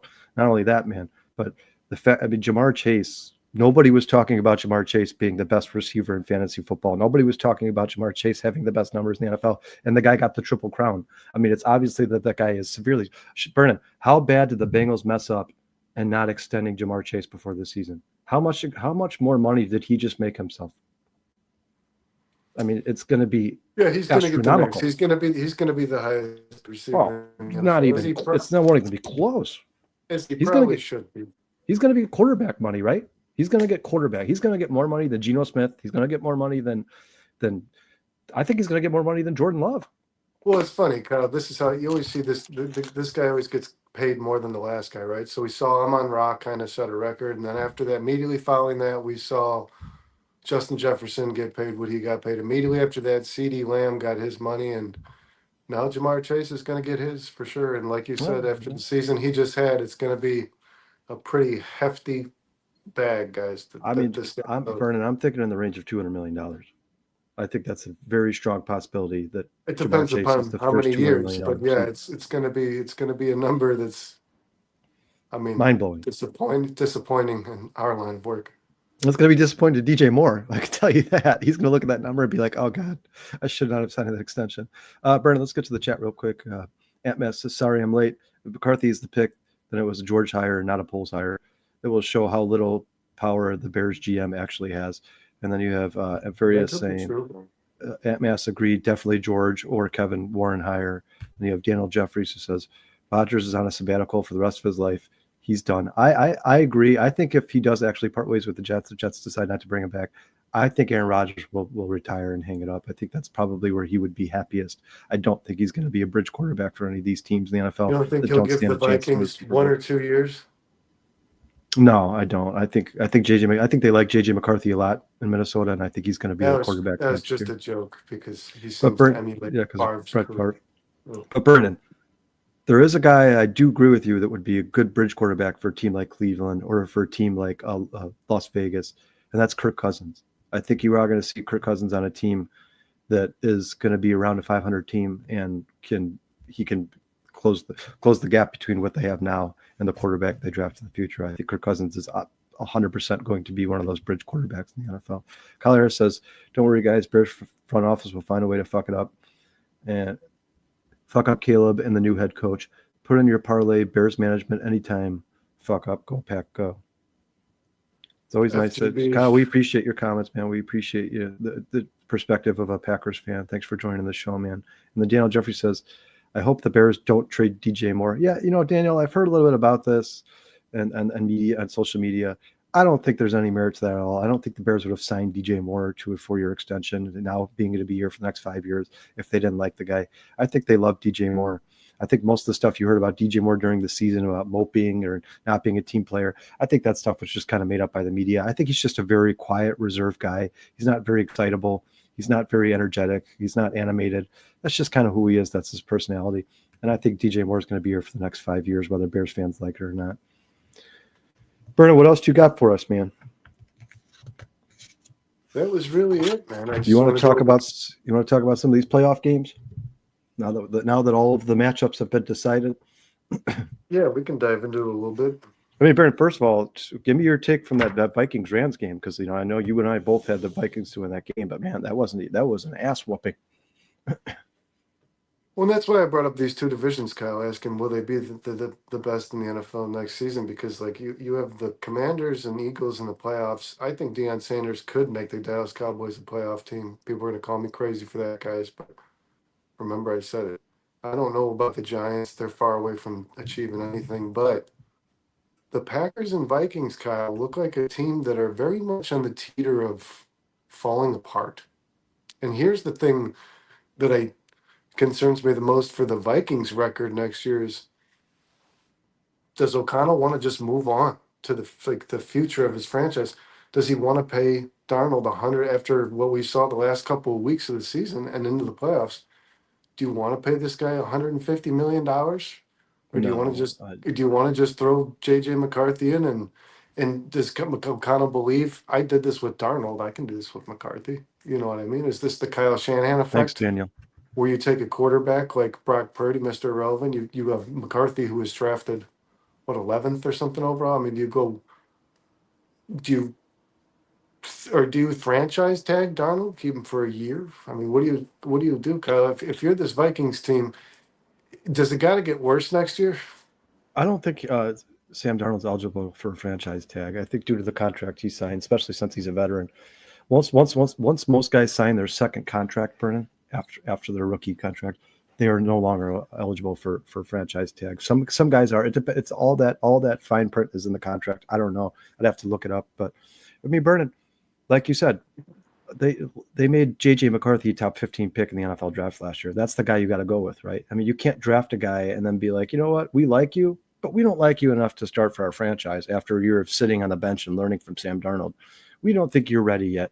I don't think that's fair to JJ McCarthy. You brought the guy there. They said they've 100 times that they love the guy. They think he's the future of the franchise.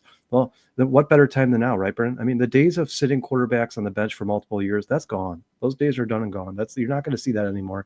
I know the Packers have done it. I know that Patrick Mahomes sat on the bench for a year in Kansas City, but that's what JJ McCarthy's had this year. He's had a year to sit down, kind of learn the NFL, learn the schemes, learn the what Kevin O'Connell likes, the way he runs his offense. I think JJ McCarthy should be ready going the next season. Now, Well, what the Vikings can do is get another bridge quarterback, a guy like Sam Darnold, a guy they think is capable of winning games, a guy who's cheap, a guy who hasn't proven that he can be as successful as Sam Darnold has, and play them both in the preseason and make their decision then. But if I were the Minnesota Vikings, I'm planning on JJ McCarthy starting for my team next season, 100%. let me ask you this, Kyle, with regards to the game yesterday, with the Vikings and Packers losing in the fashion they did, do you think strength of schedule this season played into how much they succeeded? And do you think they're not as good of football teams as we thought they were? Well, and real quick, Brendan, I don't want to get off subject, but Furious says, according to CBS, the Vikings will be able to accommodate a Sam Darnold franchise tag. So it sounds like they can franchise tag. So, Brendan, that is a real possibility that they have a franchise tag. Brendan, I don't think it's necessarily that the Vikings schedule is so easy and that's why there's so many games. I think that definitely played a role in it. I don't think it has necessarily anything to do with the fact that the Vikings were never as good of a team as we thought they were. I think somewhere along the line, near the end of the season in particular, defenses figured out how to make Sam Darnold uncomfortable. Because if you go watch hey Bern, I think we have a new joint. Have you ever seen K9 in here before? New subscriber. K9, what's up, brother? I have not. Yeah, appreciate you joining the show, man. Please like and subscribe. Share the show if you like it, man. We appreciate Thanks, you in Ken. here.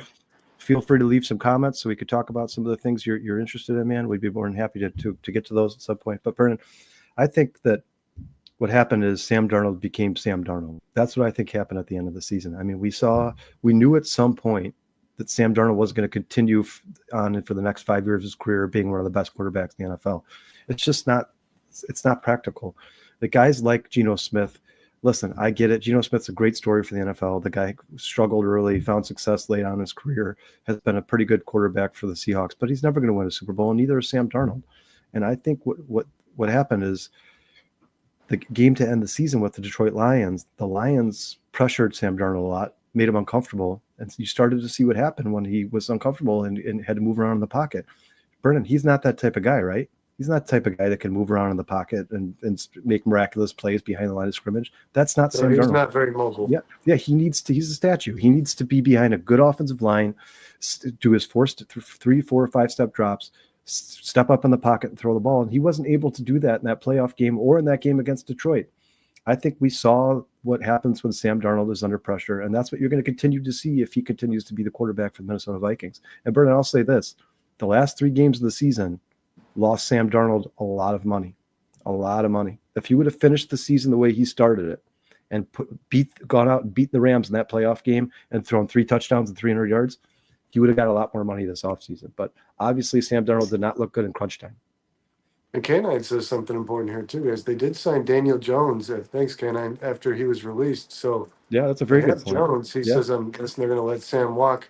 Yeah, Canine. I would imagine only because they draft the quarterback so high, it's got to be hard to pay a guy an astronomical amount. I mean, what is his franchise tag? $40 million. It's going to be hard to pay this guy probably in the range of an 25. astronomical amount of money when you really want to get like this. The same reason we all pondered what the hell the Falcons were doing when they drafted Michael Penix, when they had just committed themselves to 4 years of Kirk Cousins.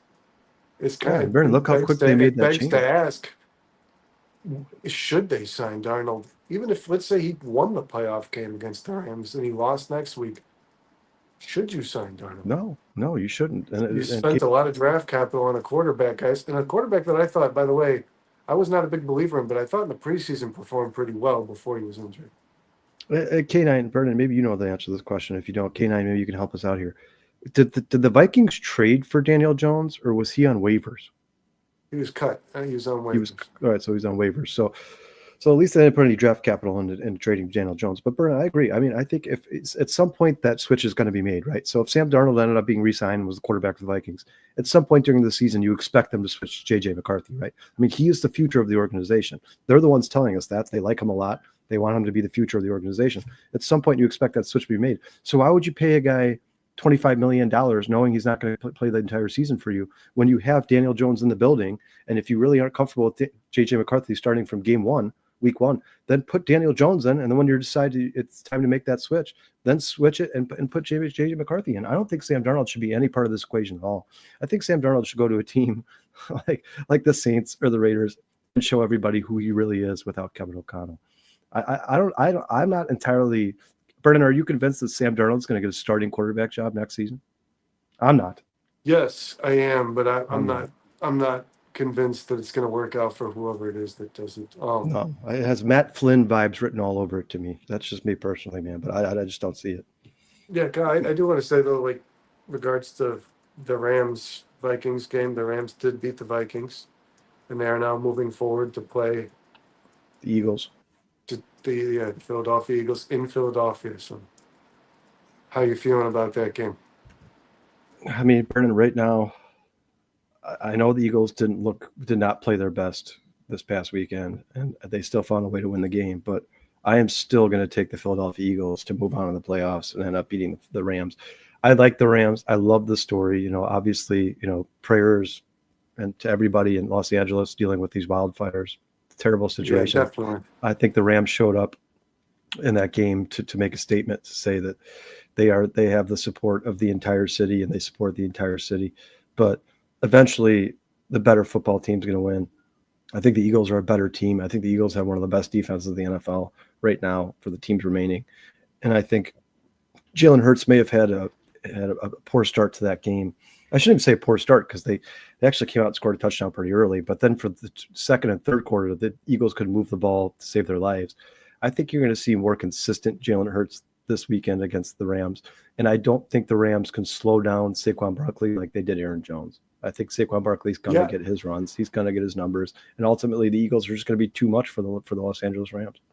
Yeah, I think they're going to face full of Saquon Barkley for sure. I am swaying towards the Rams in this game just because I do believe Sean McVay is a much, much, much better head coach, no matter the roster, than Sirianni is. I think Sirianni So you're picking the Rams? I don't know, man. I'm leaning that way. If Jared Verse can do what he's doing, I could see the Rams going in there and beating that team. Vernon, did you see the WWE wrestling tackle by Jared Verse in the playoff game? Did you see that highlight? I mean the guy is just an animal. Kyle, let me ask you this: that was the coolest thing I've ever seen.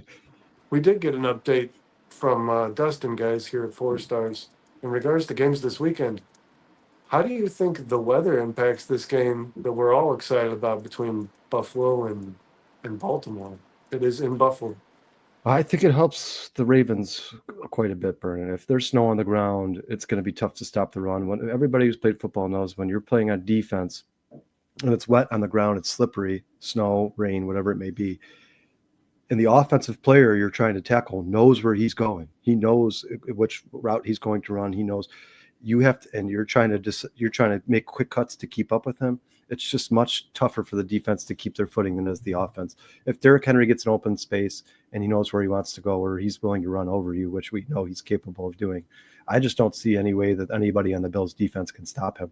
This would not surprise me if it snows in this game, if this was one of those games like last week where Derrick Henry runs for 150 plus yards and a couple of touchdowns. And I think ultimately the Ravens running game is just too much for the Buffalo Bills. And it's sad to say for me, Brandon, because I'm a huge Josh Allen fan. and I really want Josh Allen to win a Super Bowl. I just think with this team, with the cuts they had to make off season due to the salary cap issues, and the new team they put together with obviously Amari Cooper's here now, but it's not guaranteed he'll be here next year. But with Keon Coleman and some of these other names they've added, they're just a year behind, right, Brennan?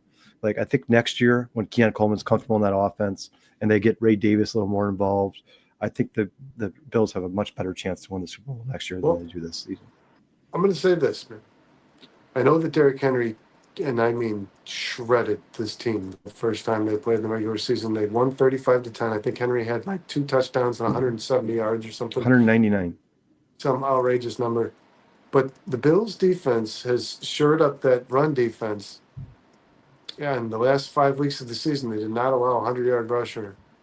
And I will say this, Kyle, if this turns into a ground and pound because of the weather, if the conditions call for it, if it's give the ball to Derrick Henry 30 times, I do love James Cook. And like I said to you guys, the Bills have had the ability this year to adapt to whatever the defense is going to allow them to do. When they've needed to run the ball, they've done it very efficiently. And James Cook, I think, has like 16 touchdowns on the season or something.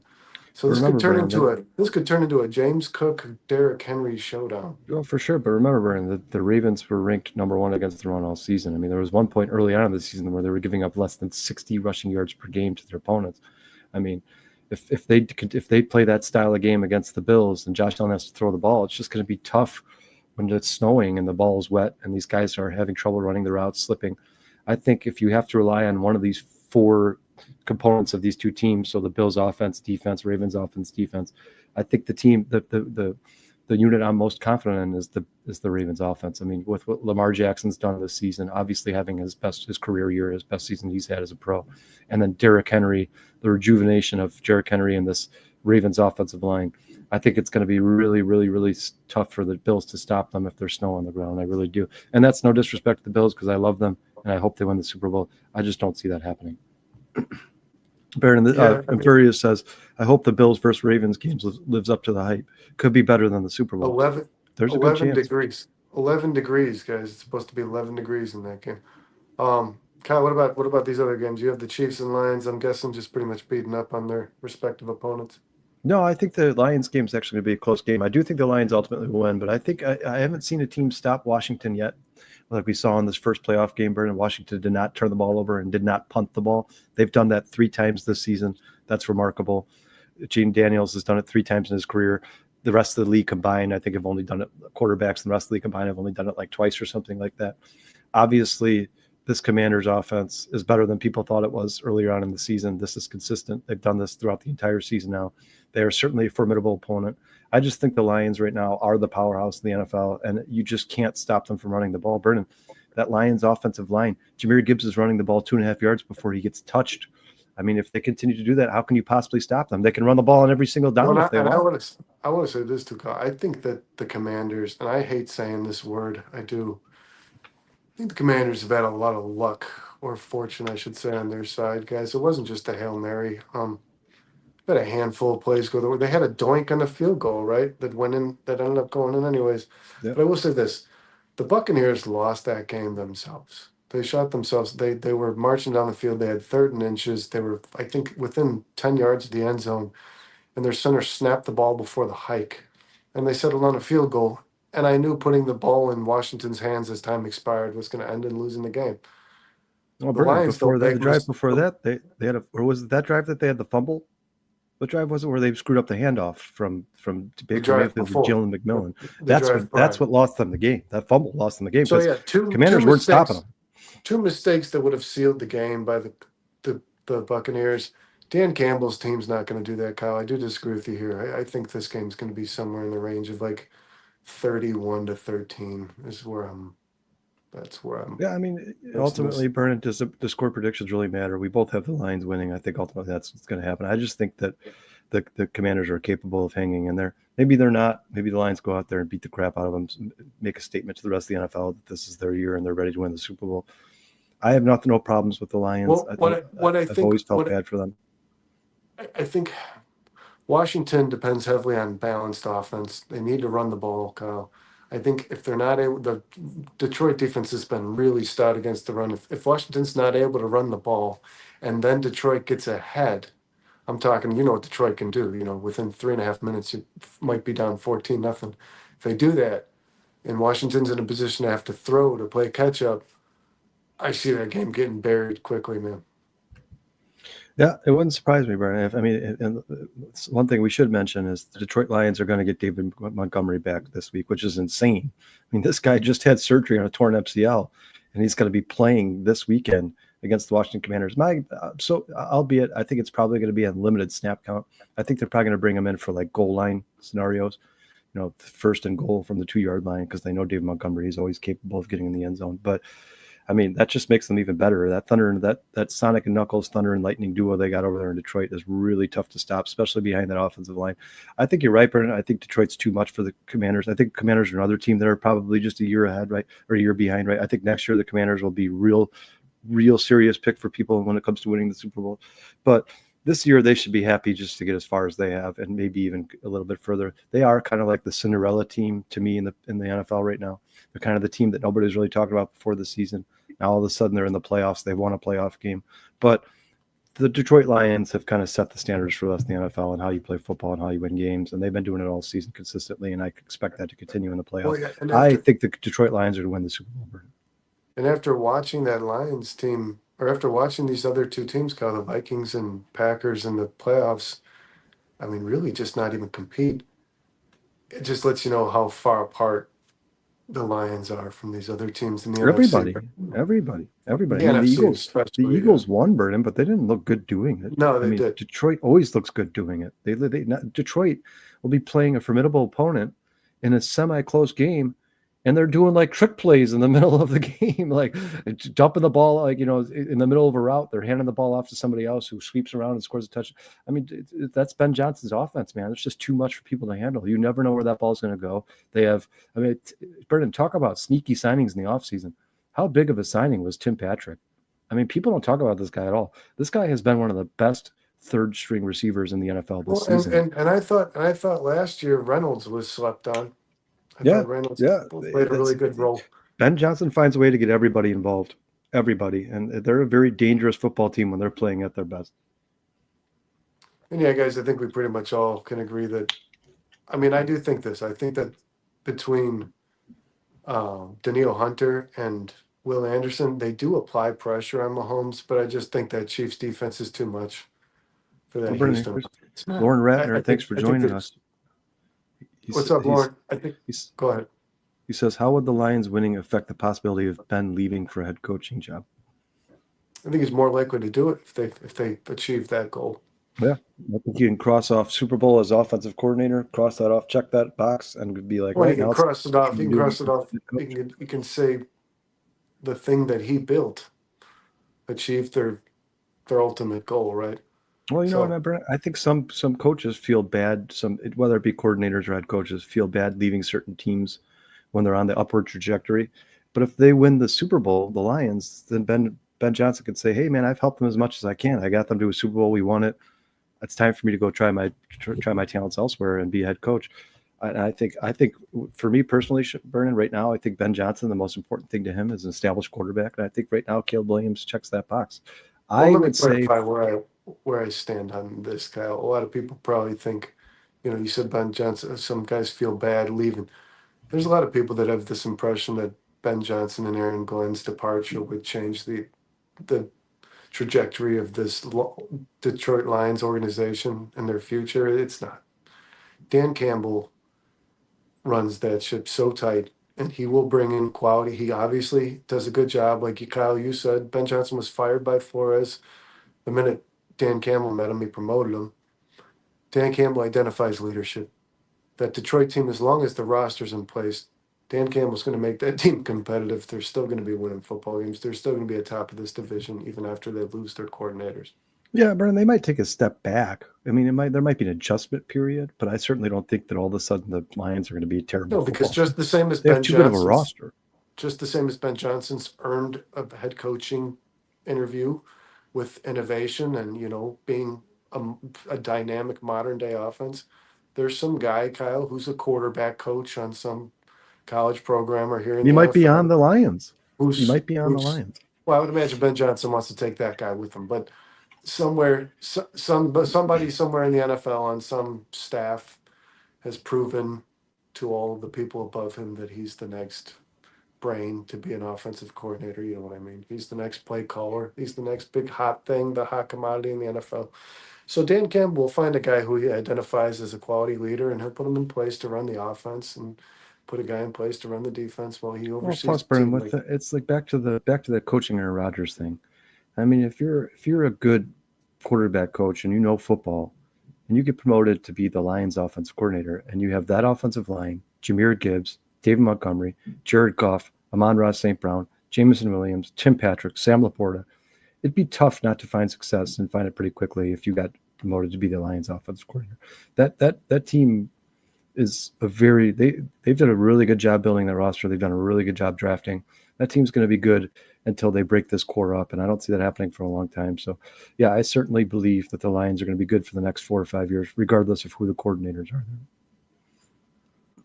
I agree with you, Kyle. Yeah, and I am most excited about that Buffalo Baltimore game, even if it is in the snowstorm. I think it makes it more fun, man. I like snow games. And Kyle, I do want to shout this out on your behalf. Myself and Dustin guys are going to go over some parlays for this weekend's game. Well, I know that Sean and Kyle usually bring the heat on this Wednesday Barely There podcast, but we want a little bit more of the bets to open up on these playoff games. So tomorrow night, myself and Dustin on the bare minimum, we'll give you guys some of our insight on parlays. Kyle and Sean will obviously feed us what they have, and we'll present it to you on the show as well, guys. Kyle, is there anything else that you want to hammer out here? No, I mean, we'll just kind of go over. We did a little bit of this on Monday, but obviously there's some new people on the show here. So apparently, let's continue to do these playoff matchups. So I'm picking the Eagles over the Commanders. I'm picking the Lions over the Commanders. The Eagles over the Rams. I'm taking the Ravens over the Bills. I'm taking the Chiefs over the Texans. Who am I missing here, Brennan? I am taking. There's 2 more games I'm missing, right? What? Am I missing 2 games? No. There's just 4 games. Yeah. So those are my winners for this weekend, man. That's who I think will end up. I think it'll end up being the AFC Championship game will end up being the Chiefs and Ravens, and then the NFC Championship game will end up being the Lions and Eagles. I'm going to take the Bills, Chiefs, Kyle, and God, just for the hell of it, man. I'm going to say it's Lions, Rams, the NFC Championship game. Well, that's got a revenge written all over it, right? You got 2 teams that's traded quarterbacks basically, and yeah.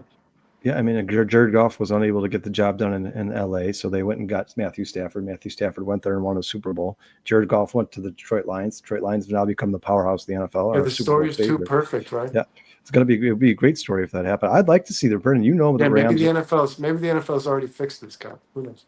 For everybody on the show listening, the Rams have a little piece of my heart. I would consider them my second favorite NFL team. The reason being is the first Super Bowl I ever watched where my heart was really in it. My heart was pounding. I was excited. I was nervous. My hands were getting clammy. Was the '99 Super Bowl between the Rams and the Tennessee Titans, where obviously Mike Jones made that tackle and the Rams fell a yard short. The Titans fell a yard short of winning. Titans? What's that? Were they the Tennessee Titans already in that? Yeah.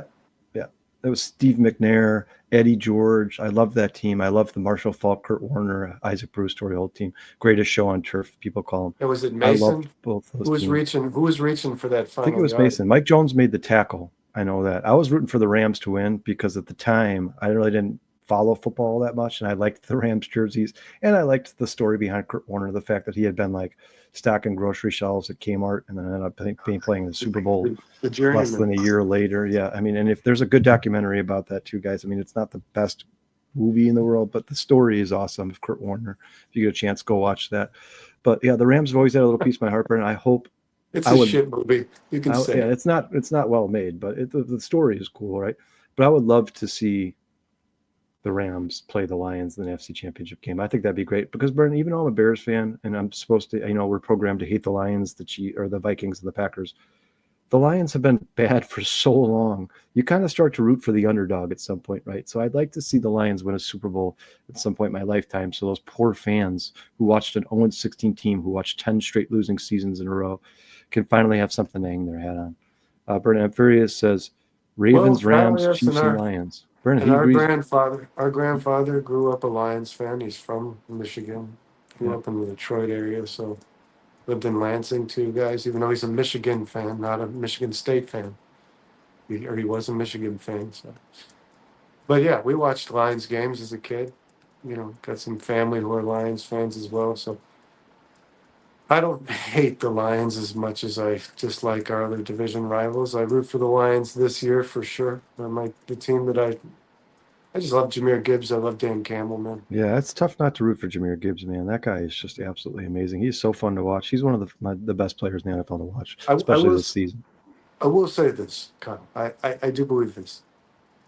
Based off what I've seen this season and how far they've made it, win or lose against Detroit on Sunday, Jaden Daniels is winning himself a Super Bowl at some point for sure. Oh, for sure. No doubt about it. That Commanders team is in contention by next season. The Yeah, goal and- that most teams have when they draft a quarterback, sophomore year, competing for the whole thing, right? Yeah, and I don't think Cliff Kingsbury is going to get a head coaching job. That's just me personally. Maybe I'm wrong, but I think that he's going to have the same offensive I coordinator think next he year. is, Kyle. I think You think I think the hype where? is there. I think he's the Ben Johnson of last season. I think that he is. I think that he's either Jacksonville or Oakland. Yeah, but you got to remember, I Brandon, need to say it. Cliff Jacksonville, Kingsbury's been a Vegas, head or coach. Chicago. He's been a head coach though. Yeah, I know. John Johnson is Jack- not. Jacksonville, Vegas, or Chicago. That's where I think Kingsbury ends up coaching. Yeah, well, then if he does end up leaving Washington, you're probably going to see a little bit of a hiccup, a little bit of adjustment period, and they're going to have to change their offense up a little bit. But I do agree with you, Brandon. I think the Commanders are going to be a formidable opponent for any NFL team for the I next think 10 another years, as long as coaching hire Jaden that Daniels kind of- is there and keeps playing the way he's playing. Another one that seems kind of inevitable to me because they're in such a need of fixing top to bottom this Jets organization after the termination of their general manager. Pete Carroll, it just seems to me like that would be. Is there any fit, Kyle? Let me ask you that. Is there any coach that you feel like is destined to be like? I feel like Deion Sanders is going to be the Dallas Cowboys coach. I think Well, Pete Brandon, it's Carroll fun. being the It's- coach of the Jets makes a lot of sense. It's funny you say that because for me personally, and I know it's probably not going to happen, but I'd like to see Todd Monken go to the Cowboys to see what Todd Monken has done with Lamar Jackson this year. He's by far having his best career year as a pro. I think that Todd Monken could do something similar with Dak Prescott. I just don't know what kind of head coach Todd Monken would be. That's the problem. But I think Todd Monken would certainly get the most out of Dak Prescott. I think that would be their best option. But they like Deion Sanders. That's flashy. It makes the media happy. It makes sports writers happy. It's something to talk about for the next year. I think Deion Sanders is probably going to end up in Dallas, and due in part to the fact that Deion Sanders and Jerry Jones obviously have a relationship. Being Well, that he and played Kyle, for the what Cowboys. the hell could Colorado possibly say to keep Deion Sanders from coaching the team he loves most in life, especially, Kyle? Let me ask you this if you think this plays a factor, because I certainly do. His two kids, Shador and Shiloh, are both going to be drafted this year. They've Yeah, both but- declared. Shador is going to be either the first or second quarterback drafted off the board, and Shiloh is projected to be drafted in probably a middle round. So Sanders can leave. He's followed it. He's coached his boys up all the way from the little league level to the pros. Now, What I don't understand, Bernard, is he keeps saying that he wants to coach his son, but Shadir Sanders is not an option for him. The Cowboys are not going to be able to draft Shadir Sanders. Well, and that's going to be very hard to fix. And you 'cause certainly that wouldn't mean- that trade would all count- your that would draft mean capital that for that would mean that Deion Sanders is taking a head coach, absolutely taking a head coach this season. And don't you think Deion Sanders would have been doing interviews with multiple teams? I think this is a directly Cowboys to Sanders conversation, and I think it's the only job he's humoring if he's going to leave Colorado. Well, I'll tell you this, Brendan. Colorado's offered him an extension, and he still has not signed it. So obviously, he has something else on his mind. And Colorado the Dallas Cowboys could very much draft Shiloh. Absolutely. Yeah, but 100%. you definitely don't want the coach becoming the GM, right? We've seen that stuff happen before. It never plays out very well. Shiloh's a decent DB, man. He's a guy who could. I mean, he would have an impact on the football team. But Sure. I don't. That seems like a fit to me, and I don't know. I could see Pete Carroll, either going to a team like the Saints, where Sean Payton had his legacy. You know, it takes a big man to fill those shoes. Pete Carroll's kind of got that swag. Or the Jets. I could see But I'll Pete say Carroll. this: I don't know who's going to go where, but I believe personally that Ben Johnson, Pete Carroll, and Todd Monken should all be head coaches in the NFL next season. That's just me personally. I think I'm not saying where or why or how, but I think those three guys, just based off of the things they've done in their careers, I think those three guys should be head coaches in the NFL next season. Certainly. Manfarius says, I personally think Steve Sarkisian will be the Cowboys head coach if Jerry can get over his not wanting to do buyouts. I don't see that. Manfarius, I just don't see a world in which Deion Sanders and Jerry Jones don't get this worked out.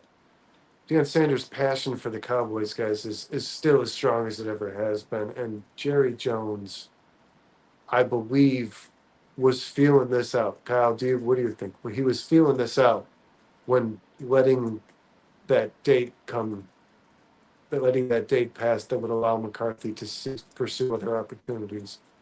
And I think he got some information from somebody in Sanders' camp, if not from Sanders directly, that led him to believe he has an opportunity to hire a guy he's wanted for a long time.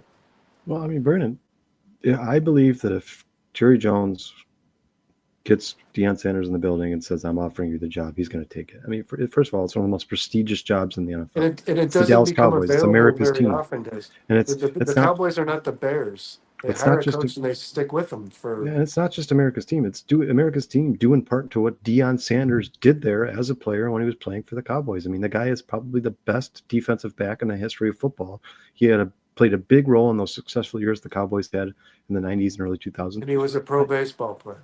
Yeah, I mean, I mean, the guy instills leadership. Kyle, you want he to talk about obviously culture? has done a really Deion good job. Sanders is a culture coach. Yeah, he obviously has done a really good job with Colorado there. I think that the only job he will be offered is the Dallas Cowboys, and if he's offered it, he'll take it. I think he is probably going to be the Dallas Cowboys' next head coach. And Vernon, we said this when the second Gerard Mayo got fired. We all texted each other and said, "Well, we know where Mike Vrabel's going, right?" There's just some things that are too obvious. Yeah, and It's you like a knew, and you, perfect Kyle, marriage. and you knew if Mike Vrabel wasn't available, right? Let's say Stefanski got canned and Vrabel took the Browns job because he was already working there last year, right? Let's just say hypothetically this happens. The Patriots aren't firing Gerard Mayo after one season, right? With a rookie quarterback and a terrible roster. There's no Vernon, way. There's no way I, they're making that firing. I want to be careful here because I know a lot of people are screaming racism, and that's why he got fired. First of all, that is ridiculous. I mean, they obviously fired him with the intentions of hiring Mike Vrabel. They just think Mike Vrabel is a better football coach than Gerard Mayo. Yeah, and if Second Mike of all, Vrabel wasn't available, they wouldn't have fired him. no, and you know what? To be honest with you guys, I don't think it's fair that Gerard Mayo got fired. I don't think they should have expected anything better from him than with the roster they gave him. But at the same time, if you watch the Patriots games, Gerard Mayo wasn't the best coach in football. I mean, it's not like they were like, well, Mike Vrabel's available, but this guy's amazing. We have to find a way to keep Gerard Mayo here for the next 10 years. I mean, the guy, it was probably premature move to give him a coaching job to begin with. He hadn't been coaching the NFL for very long. I don't think he was going to be some amazing prodigy coach that was going to win 3-4 Super Bowls in New won England. more games than last season, didn't he? Yeah, that's fine. But I mean, some of the you can look, Kyle, you can, they were robbed a game. They won a game. They you can did look at, not get. but you can look at the clock management. There were some problems there. You can look at player development. There were some problems there. You can look at the way he handled the quarterback situation in New England. There were some problems there. I don't think Gerard Mayo did a very good job in New England.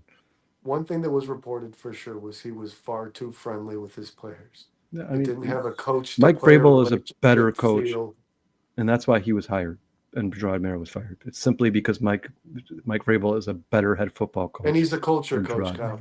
And as we discussed earlier on the show, there's very few culture coaches available right now, right? On this list, Bill Belichick was the first to fall. Mike Vrabel's gone as well. You're down to really Pete Carroll, and then it can be argued whether or not Mike McCarthy's a culture coach, but you're down to very few when it comes to somebody who's going to change an organization from top to bottom. Well, that we know are capable of doing that because Ben Johnson could be a culture coach. We don't know. Yeah, that's what I mean. Marcus Freeman could be proven culture coaches. Yeah. No, I know, Kyle. I think Freeman is because he's in charge of it all. I think you can add Freeman to the list of culture. Well, then you'd have to add Deion Sanders to the list as well. I think he is. I just said that when we were I don't know if you heard me. I said I think Deion Sanders is a culture coach. I think that he will bring a culture. Kyle, this guy made people compete for the number they wear on their jersey. I mean, he is a person who instills a competitive drive and success in individuals the same as he does an entire I unit. did see the video, Burnham, where he walked in the locker room and said, "Guys, you need to clean this shit up, clean this mess up. This is not what professionals do. This is a joke." Because there's empty water bottles, clothes laying all over the place. Obviously, he's good at holding guys accountable. There's no question in my mind. Deion Sanders can probably be a pretty big asshole when he wants to be. I think he's a very good leader of men, but I certainly wouldn't want Deion Sanders to be the Bears coach, and that's no disrespect to Deion Sanders. I think he's probably going to end up being a good coach in the NFL. I just think the Bears are ready to win now, and there's going to be a transition period for Deion Sanders from the collegiate level to the NFL level, and I don't want it to be on the Chicago Bears. I also don't like the idea of Deion Sanders building this relationship with Caleb Williams. He's not an offensive guy. He would have to hire an offensive coordinator who could do that. He would not be that guy. I think Ben Johnson right now for the Chicago Bears is the best case scenario. I do believe that Deion Sanders is now a coach of the offense. I think he's probably a two-way coach, but his heart is always going to be in the secondary. I mean, he played secondary for 15 years in the NFL, probably the best secondary player in the history of football. He probably is going to focus more on the defense when he becomes an NFL head coach, but he's probably a two-way coach yet now. I mean, college coaches have to do it all right. And he clearly identifies talent, guys. He saw that Hunter was probably his best DB on his roster, but also his best receiver, and he thought it was best for the success of his team winning football games to utilize him on both sides of the ball. Well, I can tell you this, Brandon. People keep asking me, do you think Travis Hunter is going to be a two-way player, a cornerback, or a wide receiver? If it's up to him, he's going to be wide receiver, especially if Jamar Chase gets $200 million. Yeah. He's definitely going to be a wide receiver. And guys, where I stand on the two-way player in the NFL, it's very, very difficult to play 100% of the snaps in a football game. It's almost impossible. I think that you would break Travis Hunter if you expected that of him, to be honest. All right, Vernon, you ready to close the show out, or you want to give out some shout outs to these guys who have joined us in the show today? We appreciate all you guys. Kyle Harris, Ant Mass as always, Breaking News Bruce, Lauren Ratner, Chert Ferguson, K9. We appreciate you joining us for the first time ever. We appreciate hit that like and subscribe, K9. You're the man. Thanks for bringing. We look forward to seeing you in here again, man. We'd love to talk to you even more. We're missing a couple of Daniel Jeffries, always a loyal supporter here at 4-Star Chicago Sports. Liz, Tiana joined the show today. Vernon, for those of you who don't know, that's Brandon's girlfriend. That's my babe. Sean, we really appreciate you joining the show. I know you're in a lot of pain. I hope you get healthy soon there, man. Continue to take those pain meds. You should be good in a few days, back on your feet there. Sean will be with us on Monday, guys. He will be back for our next 4 Stars Monday Hallis Hall Hangover show. And then James Kelfer, appreciate you. Notorious TBG, always a real true listener for us here. Thanks, James. 4-Star Chicago Sports. Thanks, Notorious. Notorious is also awesome at commenting, starting new conversations for us. We appreciate all you guys. If I missed anybody, I apologize. We appreciate River Street Tavern for being our first sponsor ever here on 4-Star Chicago Sports. Lauren Ratner is the owner there. Great place. If you guys are in the area, East Dundee, go check it out. It's a sports bar through and through. Plenty of TVs. You guys can watch any game you choose. I hate to promote this over anything else for them, but they have a $2 burger on Wednesday. Is that still a thing? No. We changed that special, but it'll probably be back at some point, Brandon. We just changed the special according to the seasons, according to how many people are coming in, so on and so forth. But yeah, they do have a lot of good specials there still. Just go check them out if you guys are in the area. Still a thing? No, now we do the chicken bites right now. The wings will be back at some point. Oh, chicken bites are solid. Yeah, boneless wings. Appreciate everybody. Love you guys. I also want to say real quick, tomorrow night, 11:30 p.m., the late night hour. Catch Dustin and myself on another episode. Bear with us on another episode of The Bare Minimum, guys. Yep, Crafty Jones will be here tomorrow with Brandon. And I actually have something pretty cool planned for that show, guys. Yeah, they'll be breaking down some sports bets for you guys, talking about the playoffs a little bit more, touching the coaching search a little bit more. We appreciate all you guys.